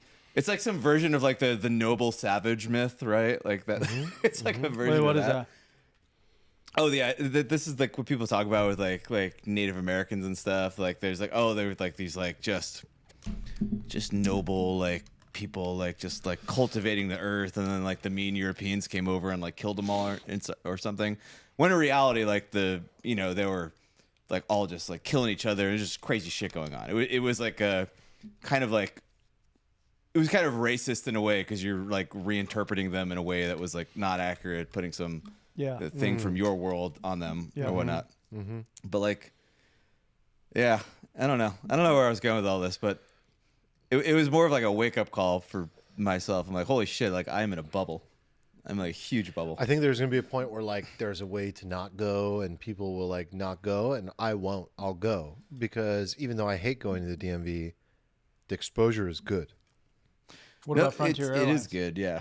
I still fly Southwest. I fly Frontier every couple of I mean, years. Southwest once in a while, costs like, like- if they have the flight. Frontier. No, you can't lump Southwest and Southwest Frontier is like together. 3 times more expensive now. Really? Yeah, Yeah. Southwest Oh, did you is know pretty Southwest posh. got rid of their perks? Assigned seating now, and no more bags. Oh, I free. want to talk about this. And then Frontier or Spirit or one of these airlines was like, "Oh, we'll do it." Like, no, hold instead. on. I always thought This was that a whole thing. I thought that happened. the idea of like the race to get a seat or whatever was the stupidest thing of all time. And this is like coming from me, right? Like I'm a posh guy. Like I don't want to have to fucking race you to log in to get my A, B, or C. I don't know seat. why I liked it. I like that. Oh, I hate that. I'm on Team America. I Dude. like to just It's awful. pick my seat. I'm literally C group last all the time because I'm Oh, like, I No. see. You just pay for Always the see. thing to pick early to step in the plane early. That's it. That's like a but 20 different bucks why? or Just something. like I bought the flight. Just give me the seat. I don't even care what seat. Just give me the Well, seat. you- United's making you I pay. don't want this like additional like content. It's Yeah. like I gotta play Squid Games after I buy the Yeah. ticket. You know, And then you're like, so fucking you're ridiculous. walking down, you're looking left and right, and there's like some guy that's like, "Fuck you!" Like he's like looking at you, Yeah, like, you're playing all these better mind not. games while you're sitting down. And then there's like a hot girl, and you're like, I better not do that. Yeah. It's like there's like all kinds of shit happening. Or just like, can I just like Mental have, overwhelm. can I just have A27 or whatever? Yeah, you're like, this guy's definitely gonna fart on me. It's like all sorts of like weird. See, calculations you guys have to be. are you guys are not embracing the act. It's actually quite exciting. Like you never know who you're going to You get. just told me you just upgrade. You get the to business pick your select. destiny. Yeah, you still get to pick your destiny though. That's like that's kind of like a- exciting. It's like a weird like it's rich like, people ooh, game. you know, Just, like, invent some drama. where but- could I So sit? I'm always C group, so I'm always I'm like the worst guy because I'm walking down and everyone's like, "Fuck, I thought we had an open row." So I end up just going like the first few rows, Yeah. middle. Yeah, I do the same thing. Whenever I'm C, I'm just taking first middle seat, and like Yeah. I'm not gonna delude myself into Yeah. like if I'm C, I try to find like 2 women, not because Oh, I yeah. but because No they're big small. dudes. No I big just, dudes. Just want to just be able to fit. That is the number one thing. just squeeze Yeah. in there, call it a day. Two tiny people. Take my medicine. Yeah. You know What are you taking? Hold on. what? Take the medicine is It's an like, expression. Oh. yeah. Oh, okay. Thought we were being literal here. Persians are known to take things very literally. Okay. My mom always says that. She's like, I always tell Bruce, like, I don't understand your jokes and Your your jargon, sayings. your crazy jargon." I take things very literally, Bruce. When you're doing was that your mom's voice you were doing there? I did not do a voice. It sounded like you're. I thought did, you were. I did no voice. I thought you were doing like the. Don't be racist. The okay? Parker Posey. I like, literally from did no Oh White my Lotus. god! Can I we? thought you were gonna be like. Can we talk about White Can we Lotus? do White Lotus? Now. I watched it. Hyper now. Yeah. God, she was so good. She was like the highlight of that. So on episode 1, I watched this with Erica. On episode 1, I go, "That's the best actor in the whole Yeah. thing." And Highlight of the show. she was like, "What are you talking about?" I was like, she's annoying. She's not Parker? interesting. The mom. Yeah. Parker Posey. And I was incredible. like, Parker no, Posey. that character is going to be the most interesting, most loved character in this whole show. And I could tell it's just she had this dynamic and unique, profile. yeah, je ne sais quoi of like Yeah. this like Southern American rich woman. And the show is so good at. I know the show, the season was criticized. Yeah, right? people don't like the season, but The I thought season was It criticized. did some things very well. But it made so many good social observations. The 3 40-year-old type women friendship was So like good. dead on. The family, the rich family, so good. The social observation was dead on. The dad, the situation, the kid, the girl who's like, I can't do this. I have to be different. There's more to life. And then Right. goes in and Right. tastes that life Good and one. is just like, I do need the fucking 8 sleep. Yeah. You know? And then Parker Like, Posey's response to that. oh, honey. Parker Posey's. Oh, like, honey. her like acting, just like her face when She was Piper so was good. Just, she was just like, Yes. She was so good. Oh, she's like, Come She was- here. she was Let's like- go she shopping. She nailed it. Yeah, and then they went shopping. Oh And then no, they went it's so shopping. terrible. Oh no. Oh no. It was Oh, very good. honey, That was That was very come good. here and swim in this money. You know, just Yeah. like I liked you her- need this. Her scene when she was talking to that like young, Asian girl that was with the Yeah. old rich guy. She's like, "There's plenty of guys back in North Carolina. I could save Yeah, you." yeah. It was so She's good. like, "I love him. him. I love him." It was so good. Yeah. And then the depth of the character who was seeking vengeance, so good. I mean, Rick and Chelsea was like the whole show. And like, Chelsea- everything else was like whatever. okay, you talk about facial expressions.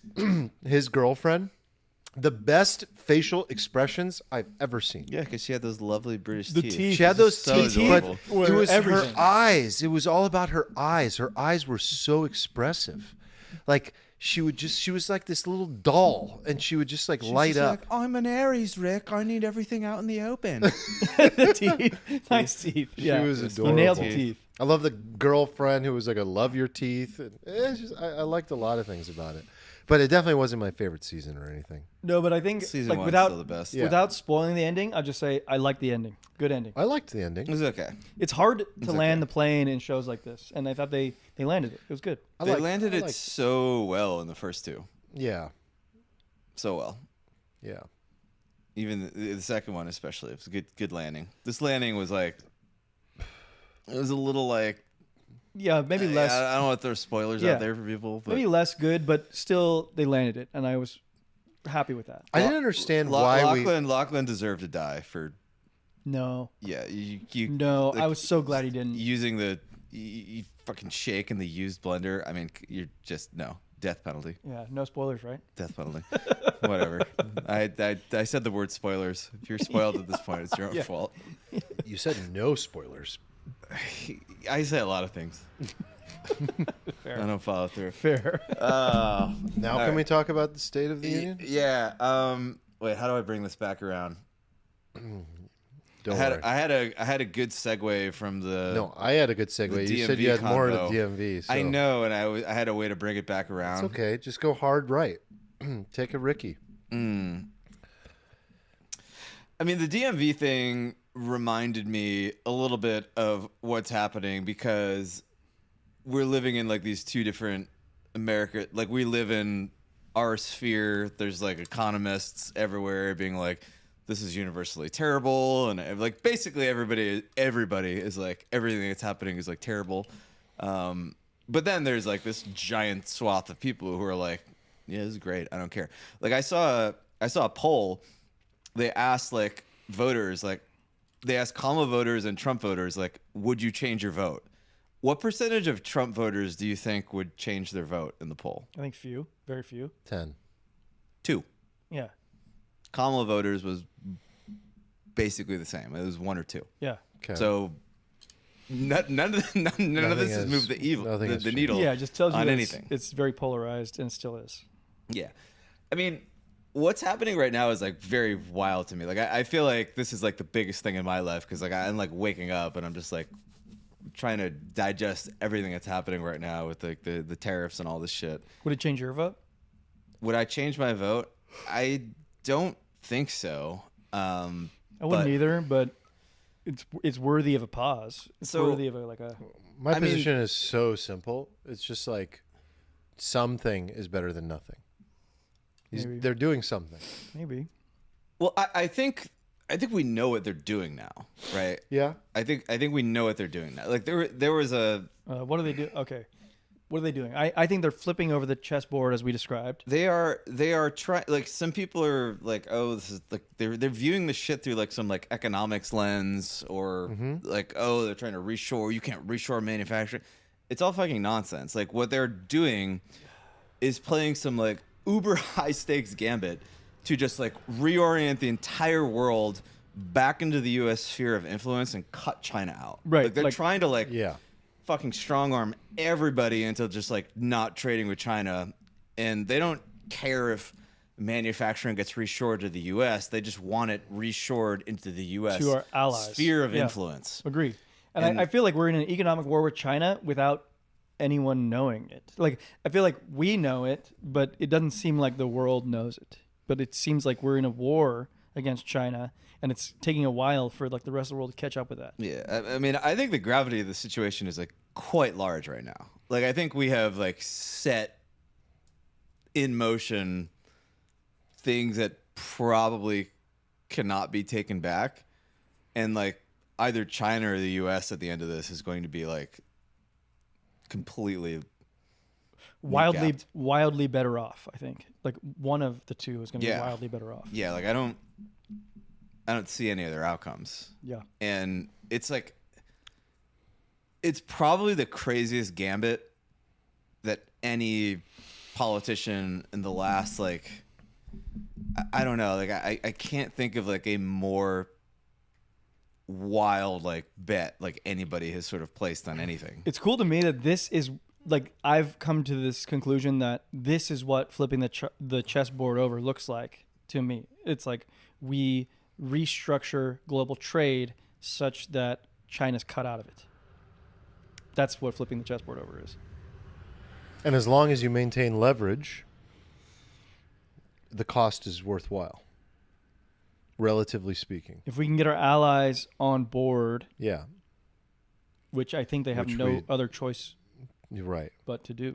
And we're not like carroting anybody. Like we're just full blown stick. Yeah, like it's just like all stick. Mm-hmm. Just like very very risky, because you're basically slapping the Europeans upside the face, and then being like, ally with us, don't ally with China. But you can only do that when you operate from a position of maximum leverage. But I don't know how much leverage we have right now, which is why it's very scary. Like if this goes awry, like it could be very very very bad, right? Like you talk about like the end of the American Empire. Quick anecdote. There was this tweet that went around from the founder of Cuts, the shirt company. And the TLDR... You used to love those shirts, right? You used to love those shirts. Yeah. Yeah. I wore them. Yeah. They're good. No, I wear black. I need to get the white ones because they you know, they're decent. They're decent. Well, they had like a little scoop. Yeah, shape. Like the shape is great and all that. So obviously they're made in China. And his point was he put out a tweet. It was a letter to Trump, to President Trump, and he was like, "Look, I'm a huge supporter. I voted for you 3 times, and I'm making a plea for you to understand that what you're trying to do can't happen overnight. Give us time." And I think of people like Nick that are also affected like this by this, right? And his ask was like, this takes time, and we can't just like overnight move our operations when we don't have clear guidance. It actually, you know, it interestingly enough reminds me of like what happened to the crypto industry. Like there was lack of guidance, there was lack of clarity, lack of transparency, obviously completely different industry and completely different stakes. But, you know, so many of these companies that are American companies that manufacture in China, that have provided jobs and have done cool things are really, really, really stretched and stressed right now. And they're not going to be able to operate, and they're going to fail. So if you're not, and his point was like, if we fail, and many of these companies like mine fail, this is a consequence that perhaps you're not factoring in. You don't want us to lose. That wasn't your intention. Right. Your intention was to bring manufacturing back to America, or at least okay. But like his whole thing is what I'm talking about. Like anybody who's doing this is like, they're completely missing the entire fucking point. Like people are, but they are the ones that are actually feeling it, right? But like, sort of. It's been like 2 weeks, right? Yeah, but but if you're operating on like a you're going 3% EBITDA margin, that doesn't fucking matter. Like we're going against China. China is operating on these like multi-decade margins, right? So the idea that this is about reshoring manufacturing, I don't think it is. And then you're sort of like Trump is really really good. I don't think Trump is an idiot. I don't. but he's really, really good at making people think that he's a fucking idiot, right? And like everybody does think he's an idiot because like you have this guy like being like explaining stuff to him that like As if he doesn't course they understand. know. Of course they know this. It's like the most basic of basic economics. They know this stuff with like 100%.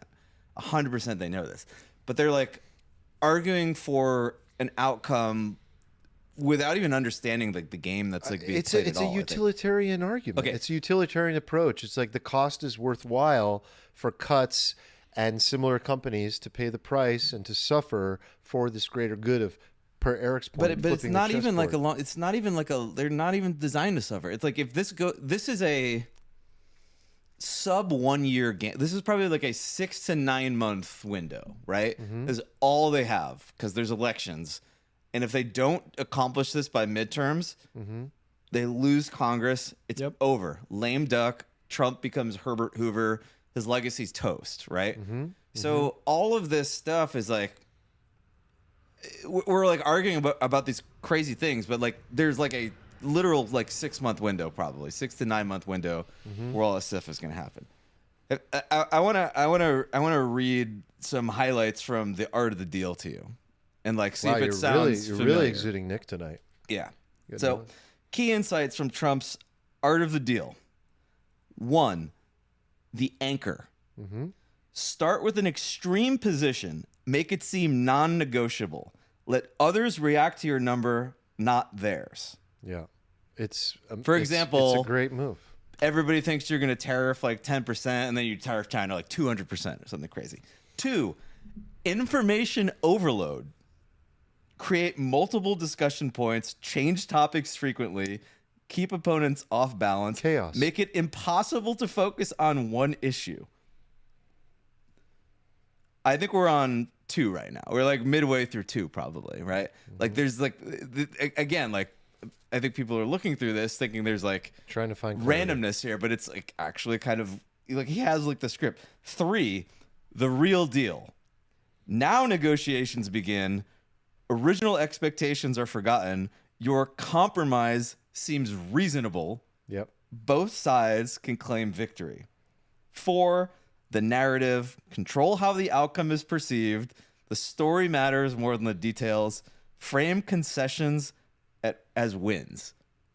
It's a good book. Right, it's all right there in the book. Yeah, it's a like good we're book. watching it play out. So yeah, like we're in 2, which is basically like chaos / information overload after we've created an anchor to absurdity. And then it's just like, I see people like making these like intellectual, like reasoned arguments about something that is literally intended to be like a grenade chucked into a room to just blow shit up. Like you're reasoning with intentional chaos. Like it's telling you it's like intentional chaos. I think what you're talking about is like a fact of all politics all the time.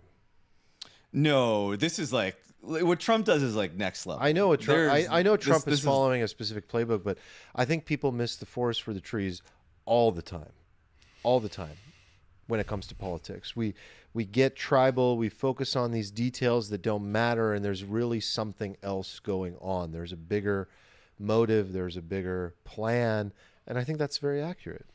Okay, so how about this? Like, he's following the playbook. That's fine. There will be long-term implications of how this thing plays out, right? And if we reconfigure global trade in a way that like makes goods slightly more expensive over a long period of time, that has an impact on the economy too.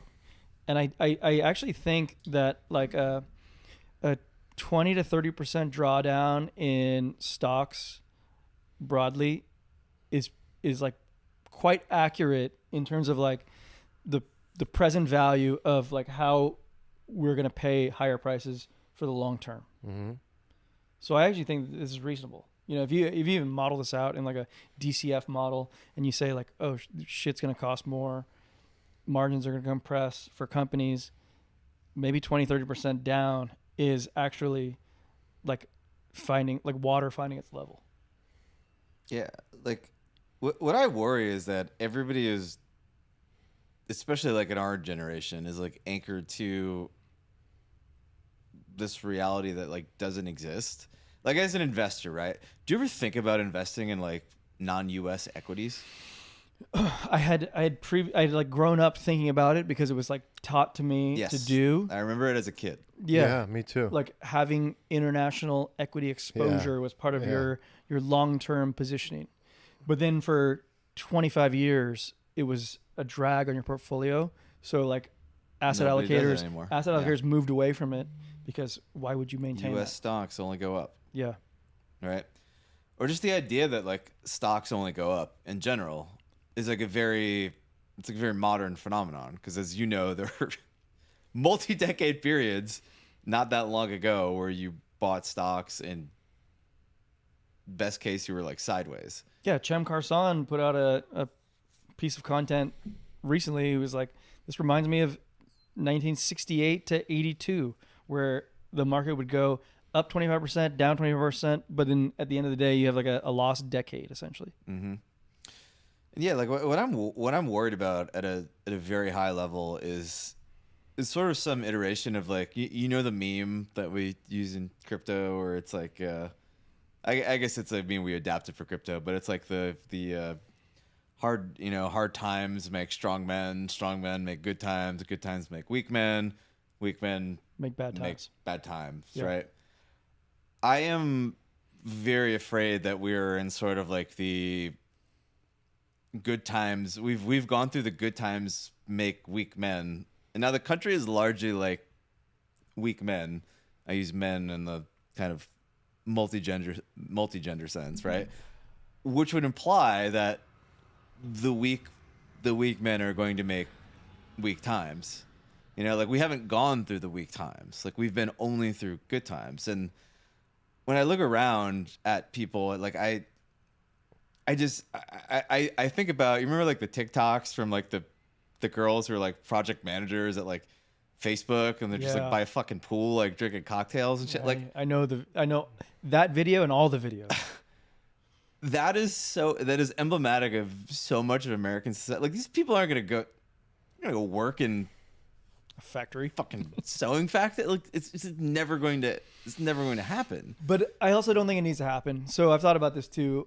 I think what the outcome that we desire is that some critical manufacturing comes back to the United States. Like if Taiwan Semi can have a presence in Arizona like it currently does, that alleviates some of our risk, you know? We don't need to like sew garments in the United States. That can be outsourced to South America or something. Like we can have our allies make goods as well, particularly the goods that we don't need to make here, but some of it needs to be made here. Some. And that will result in slightly higher prices over a long period of time. And for that, margins get compressed at the corporate level, and because of that, valuations come down. And I think some of valuations coming down is justifiable over a long period of time. I think it's rational. I think it's fine. But I don't think that we need to like reposition everybody into being like sewing manufacturers or something. And I don't think we are, but like at the margins, we've been able to basically convert into this gigantic service-based economy because we're shipping all this stuff out to China. We got world reserve currency, Triffin's dilemma, et cetera, and right, like we basically have this sort of exorbitant privilege where everybody just invests in U.S. assets, and it like enables all of the stuff you saw on TikTok, right? So although I don't think these people are literally going to go and work in sewing factories, and we're going to bring factories back here, like at the margins, it does seem like there has to be like a bit of like a massive realignment. And like, Agreed. How do we cope with that as a society? Like, can we cope with that? Like, are people going to deal with that? And it's exacerbated by AI replacing labor as well. Like I think it's pretty high probability that we go into recession. Yeah, like my fear is that people don't deal with that. They're just going to be like, no, I don't like this. And then you're going to get like an AOC who comes along, and they're just going to pitch like, no, you don't have to work in the factory. The government will just like give you everything you want. We just had to like take the wealth from these greedy, and then we're just gonna like play out like Atlas Shrugged, basically. Yeah. So instead of like hard times making hard people that solve hard problems, we just remain weak and then just No, and the weak people, instead of doing the hard things, will take the easy way out, and that will create the hard times. It means like the hard times might be in the future. very much yet to come. Yeah. Yeah, and that seems likely, right? I hope it doesn't. Seems pretty likely. Let's see how the next 9 months unfold. Maybe we get realignment of global trade. I mean, I guess the best case scenario is that we just rebuild China, but entirely within like the Western sphere of influence. Like if you just I don't think you can do this. Like I don't think you could just like redo China like in Mexico or something. Right. I think Nick would argue that you certainly can't do it in 9 months. Like the Chinese at this point, they have like, think about what they have. They have like decades of this technical expertise that has been built up in the realm of manufacturing. And then like, think about what we have. We have like, we're decades out from where we used to do this kind of stuff. Like that sort of expertise is like largely faded from society in a lot of ways, and the desire to do it is faded from society. So we're going to try to just put it on somebody else. Yeah, I just wonder if there's like a country that can like, or it's like an aggregation of countries that can help to fill the void, like Philippines and, you know, maybe like more U.S. aligned countries that can step in. And because I don't think the U.S. can fill the void, like you're saying. Armand, do you think we're too weak to do this? I don't know. And I wonder if there's another layer of like, this is also just one piece of the puzzle and there's actually something even bigger happening. And I'm only saying this because I was listening to Best Bud shared in the Discord this interview with Alex Jones on Tucker Carlson. And I have never listened to Alex Jones before. You've never listened to Alex Jones? Sorry. I haven't either. You told me that I should listen to his Joe Rogan interview It's one of the a couple funniest things times. And I've never listened to him. No, I'm with Armand. I wrote him off. I literally wrote him off, and I was like, absolute lunatic. I've only seen the clips of him. 60% of what he says is absolutely Right. So like I've only ever seen clips of him like trying to rip his own hair out and be like, the demons are coming, you know, like and so I was like, whoa, no thanks. I was like, okay. You know, Best Bud posted this. I listened to it, and I was 10 minutes in. And I was like, this is interesting. What was he talking about? 30 minutes in, I was like, this is actually more interesting than I thought it would be. And he was measured. You know what's really funny is Tucker was way less measured than Alex Jones. Like Tucker is very inflammatory, like in his whole approach. Like he has this way of just like, I don't know. I'm not also a big Tucker listener or Tucker fan, but like when he wants to make a point, he like really knows how to emotionalize it and charge it up. Well, he sounds like he's good at his job because I listened to the Tucker Carlson interview with Scott Besant and he was very muted. No, this was not him in the Alex Jones interview. Alex Jones was like the calm one, and Tucker was the, what do you mean? How is this possible? This person should be in jail. Like that was Tucker throughout the interview. Anyway, my point is like I was exposed to some new stuff, and you know, his whole thing is like he's a conspiracy theorist, but he's also a conspiracy theorist that's been right a lot. Apparently, Tucker made it sound like this guy is like Nostradamus on steroids. Like he was just like, "You've never been wrong. Like you've been right more than anyone else in history." And Alex was just like, "Well, you know, yeah." It was very interesting. The point is, though, he has predicted many things. It appears. I don't know much about him and the things he's predicted, but they highlighted a few of these things. He's also articulate and he has that deep, hoarse voice. That aside, it's funny to listen to him, but he's very articulate and he's not a dumb person. And I thought he was a dumb person. He's not a dumb person. He might be wrong about a bunch of things and he might be, you know, directionally incorrect about some things, but it appears, according to the interview and some of the things I was listening to, he has a clear understanding about certain things that are going on. And it concerned me. And I was just like, my first reaction was like concern. My second reaction was like, I don't want anything to do with this. I'm glad I listened to it, but like, I'm also moving on because, he's talking about like the hard times are still very much ahead, and like they tried to kill Trump and they tried to do this, and it's only going to get worse. And so like the storm that's coming potentially this summer, they're not done. Like the opposition to Trump has not just like given up, tucked its tail between his legs and walking away. Like there's a lot of calamity coming. There's still the globalization movement is not dead. It's not over. Like there's still a clear agenda here of certain initiatives to bring into place to bring the people to its knees, to accept what has been a long, decades-long movement of utilizing fear, utilizing calamity, utilizing terrorist attacks to get people to give into Power grabs. And the number one thing that is really like the defining thing that America has is freedom of speech. And that is the thing that has been under attack, which was, what I talked about often being my most important issue. And the reason that it's my most important issue is because I believe that that's the thing that maintains and saves the world. And if that goes away, it's like, every dystopian movie you've ever seen. So are you seeing the freedom of speech eroding before your eyes?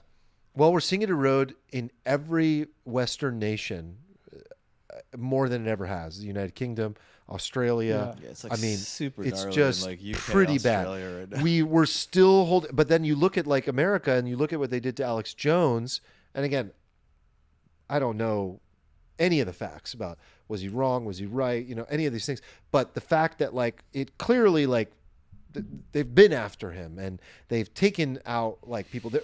His one of his employees was murdered. I didn't know this. I didn't know that. An InfoWars employee was murdered. Didn't know that. All kinds of stuff. So I guess what I'm saying is like, okay, here's what Trump is dealing with.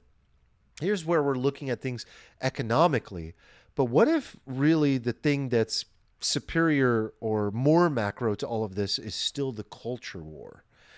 And what if like none of that matters? What if like all of that doesn't actually matter? And the thing that really matters is the culture war. And that's where the power still lies. And that's where the game is still being played.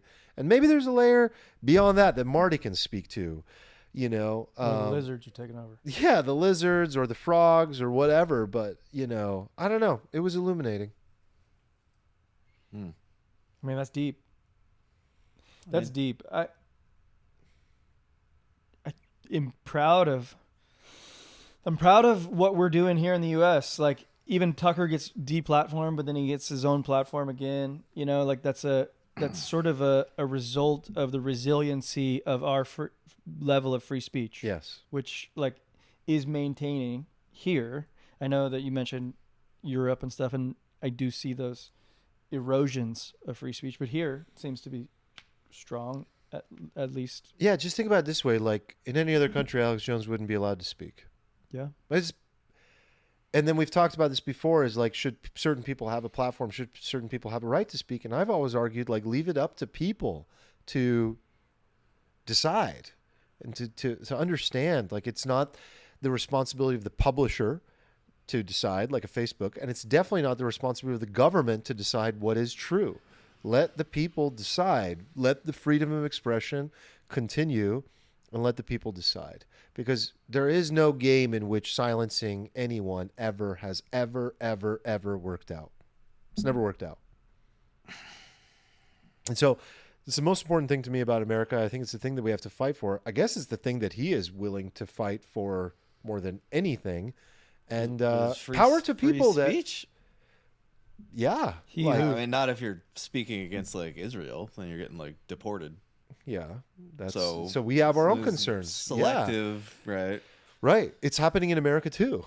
Like that's terrifying. That's the student you're referring to, right? Stuff on the left. That's was the Columbia student. Very egregious, right? Yeah. The Trump administration anti-free speech stuff is like they do a better job of like justifying it.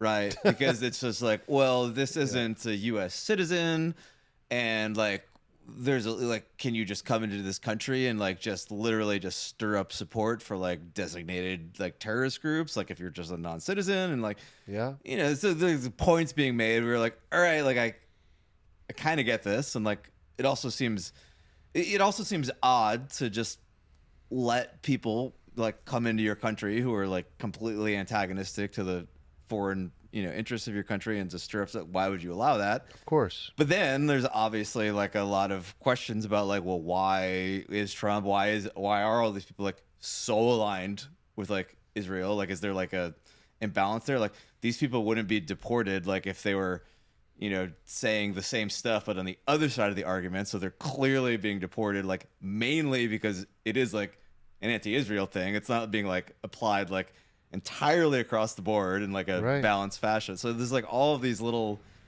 landmines everywhere. Like I definitely wouldn't say it's like a mega free speech administration. I'm not saying no. I do think it's an improvement, but there's like that wasn't actually what I mean.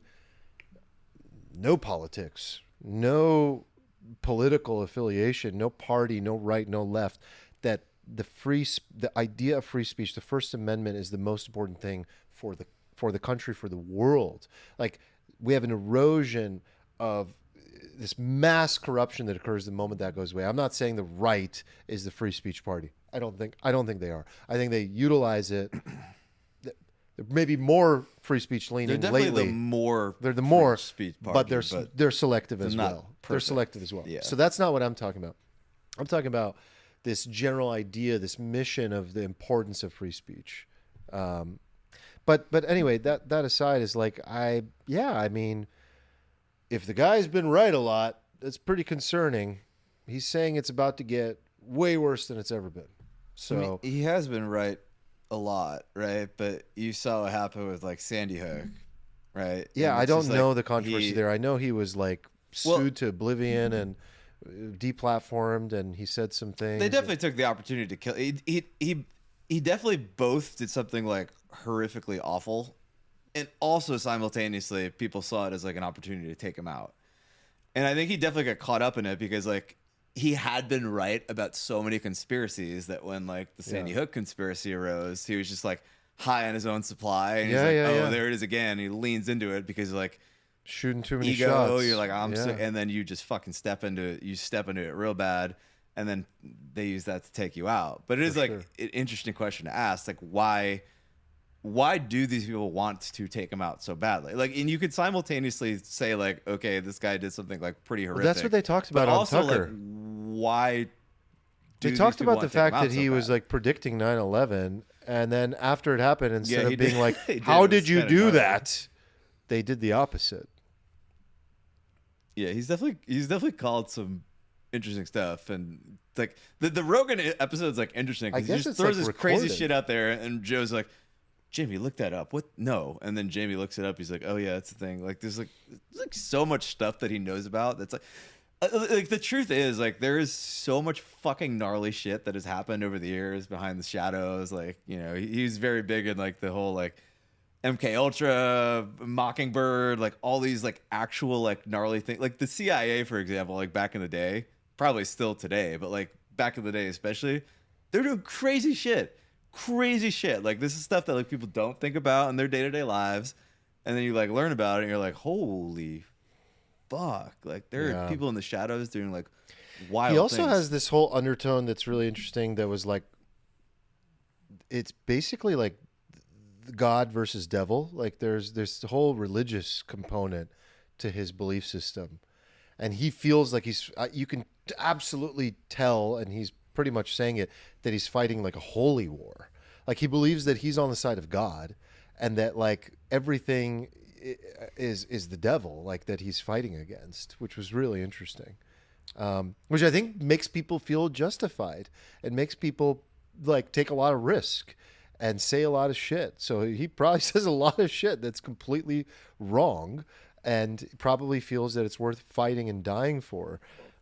But yeah, there's this definite thing that he thinks that the left is just like devil worshipping, trying to change everyone's identities and genders, and he thinks it's all this like devil-led stuff, and that. But it's because a lot of it like legitimately like is like satanic. Like there's like actually like you could point to all these instances where like, oh, these people are like literally literally worshiping I the mean, devil. there's and shit. definitely Like, so some there's concerning stuff. there's yeah. like weird chick. I mean, like on the concept that like, oh, he's fighting a whole like I think everything is actually a holy war. Like I think when you follow it down the rabbit hole, yeah, everything becomes a holy war. Everything Like, meaning in this exact paradigm, all or you of the mean like, cultural battles. Is the and culture war everything, a holy war? it is a holy war. It Yeah. absolutely is. And even like from the left, which is like very secular, like all like the everything on the left has sort of devolved into like its own form of religion. Yeah. It's the same shit. It's just like you have to believe this crazy shit that's not based in any evidence at all. And like if you don't like repeat the shibboleth, you're just like excommunicated from the fucking church, and we burn your life down and everything. It's the same thing. Agreed. It's just religious battles on all sides, right? So I That's think what I felt. at some point, like you kind of have to like opt out and hope the snake doesn't come and eat you, or you just have to be like, yeah, I guess it's a holy war. And then once you come to that conclusion, you have to just like pick a side in some sense. And it's this just comes back to that kind of age old question of like, is there objective truth? Is there objective morality and stuff like that? Yeah. And I've listened to so many dozens of hours of like debates on this because I'm a psychopath, and like I've never heard a good argument on the sort of like we can reason our way into morality. Like I've listened to like hours of like Sam Harris try to explain to me like why we can like reason our way into right and wrong and stuff, and it always falls flat. And it's an awkward thing for me because like I'm not religious, but then like I also simultaneously am like, oh, like yeah, like this is actually all is just religion when you follow it down the rabbit hole. But then like how do you be on the sidelines, be not religious, acknowledge that it is just a holy war, but then like you're like, well, I don't. So what you're saying is like if you grew up in a non-religious household in the United States, you still have your ideas of right and wrong through the culture at large, which was based on Christianity. Yeah, I think a lot of like if you really needle people on this, like there are people like your Sam Harris's or your Sam Saders or like whatever your kind of like left intellectual is with like people have written books on this too. Like they're not the only people try to like kind of like put forth these logical arguments for how we can arrive at what is good, what is evil and stuff. And can we know these things just by reason, right? Without like devolving into this, like you don't want to end up in a place where like morality is just like purely relative, because then it's just like, oh, well, you have to just accept that people do horrific stuff over here, but that's fine because that's just like relative, right? And then that also can be used against you because like you can just become evil to them because you don't match their thing, right? And then you end up fighting a holy war because there's no thing you can. I guess like where I land on it, I mean, it's evolving because we talk about this a lot and you guys influence me, but like I grew up completely non-religious and I have an idea of what's right and wrong from my parents.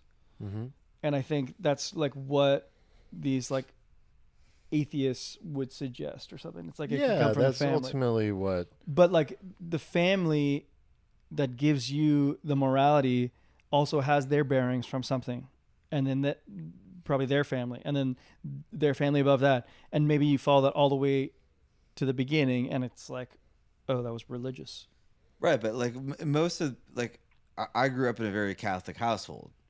My mom instilled a moral code upon me. But it wasn't a moral code that she like reasoned through. It was like God told you to do this. Yeah. The end. Right. What if it was like your parents told you to do this? The end. That's also valid. But okay, but like if your parents tell you to do it, right? If there's no religion involved, then you're asking the question of like, why is this moral? Did you reason through this all? And if so, like, how did you reason your way to objective morality? I don't think I need God to tell me that like killing somebody else is bad. Like I can hear that from my parents and be fine. I can hear that. I can reason through that and be fine. Like I guess I'm like on the same page as you. I'm just trying to sort through it. But killing somebody isn't inherently bad. Like there are numerous scenarios where it's It's not. And I think this is like a thing that people do in these debates, right? Where you say a thing that seems obvious, right? You're like, oh, this is bad. And then if you're basically like, well, I know I can reason through why this is bad, and I can like enumerate all of these, like I read a whole thesis on why this is bad, why society should, like, once you start doing that, you're kind of surprised at like how often you get tripped up and how hard it actually is to do that. And you set some premise in doing that, but then that premise in a different area it gets used against you. I mean, I get what you're saying, but you're also sort of, you're commenting on like what are the most like kind of debated and argued things like in history, you know? This Sure. idea of like Okay. moral relativism. I guess what I'm saying is I empathize with folks who think that they don't need religion to teach them morality, because I was raised without religion at all, like none, like not Christianity, not any of them. But I would argue that like the vast majority of your morality came through religion. It was just sort of like titrated through something else. That's what that's my first point. Yeah. My first point is that it came from my parents, but my parents got it from something else that got it from something else that got it from religion at its like initial. But then like it does mean that like you did need religion. You Right. you needed it in a way that's not apparent to you anymore because it was filtered through all this stuff. It's just but been in the sort end, of like abstracted away Yeah. so long that we've forgotten. I agree. I like it. looking at the bearded one. I like it. I don't have a strong thought on that. That's fine. Yeah. You don't have to have a strong thought on everything, man. Yeah. We like your opinions when they come out. Yeah. How are you guys feeling? Do you want to pull the plug? I feel good. In a couple hours. I think that was really robust. It was an enjoyable episode. That was pretty good. That was, Sport ball. We did. it was full improv. Yeah. Maybe we I don't think need it to plan was these things. Great. I mean, you know what I think about that. I don't know how love it. sustainable this is. Week I in and love week it. out, but no, I had a good time today. Thank you everybody for joining us. Thank you Yes. for dealing with the technical difficulties Yeah, we got to edit that in out the beginning. for the and post. yeah, if you're hearing me live say this and you listeners. didn't notice any technical difficulties, it's probably because Alan did a great job Thanks, bud. removing them in the future. Reminder, alfalfapod.com for all the links. Come hang out with us in the Discord. Oh, I have a request. If You you have a made it all the request? way to the end of this, there's a new feature in Spotify to leave a live comment that shows up on the episode. So Okay. we can leave comments on the episode now. So what was, a comment back? Like, what did you agree with? What did you disagree with? Do you have any thoughts on topics we discussed? Leave them in the Spotify because everyone can see them. We'll see them. And yeah, I think it'll be a cool thing. Cool. That's new. Thank you. Thank you, Armand. Yeah, Appreciate anytime, that. buddy. Anytime. Do all the things, guys. Like, subscribe, leave comments, Yeah. Discord, Tell your mom, girlfriend. share the tune in. episode, Yeah. evangelize for us, please. Evangelize. We love you guys. Thank you right. for joining us. We'll Peace. see you same time next week. Bye, everybody.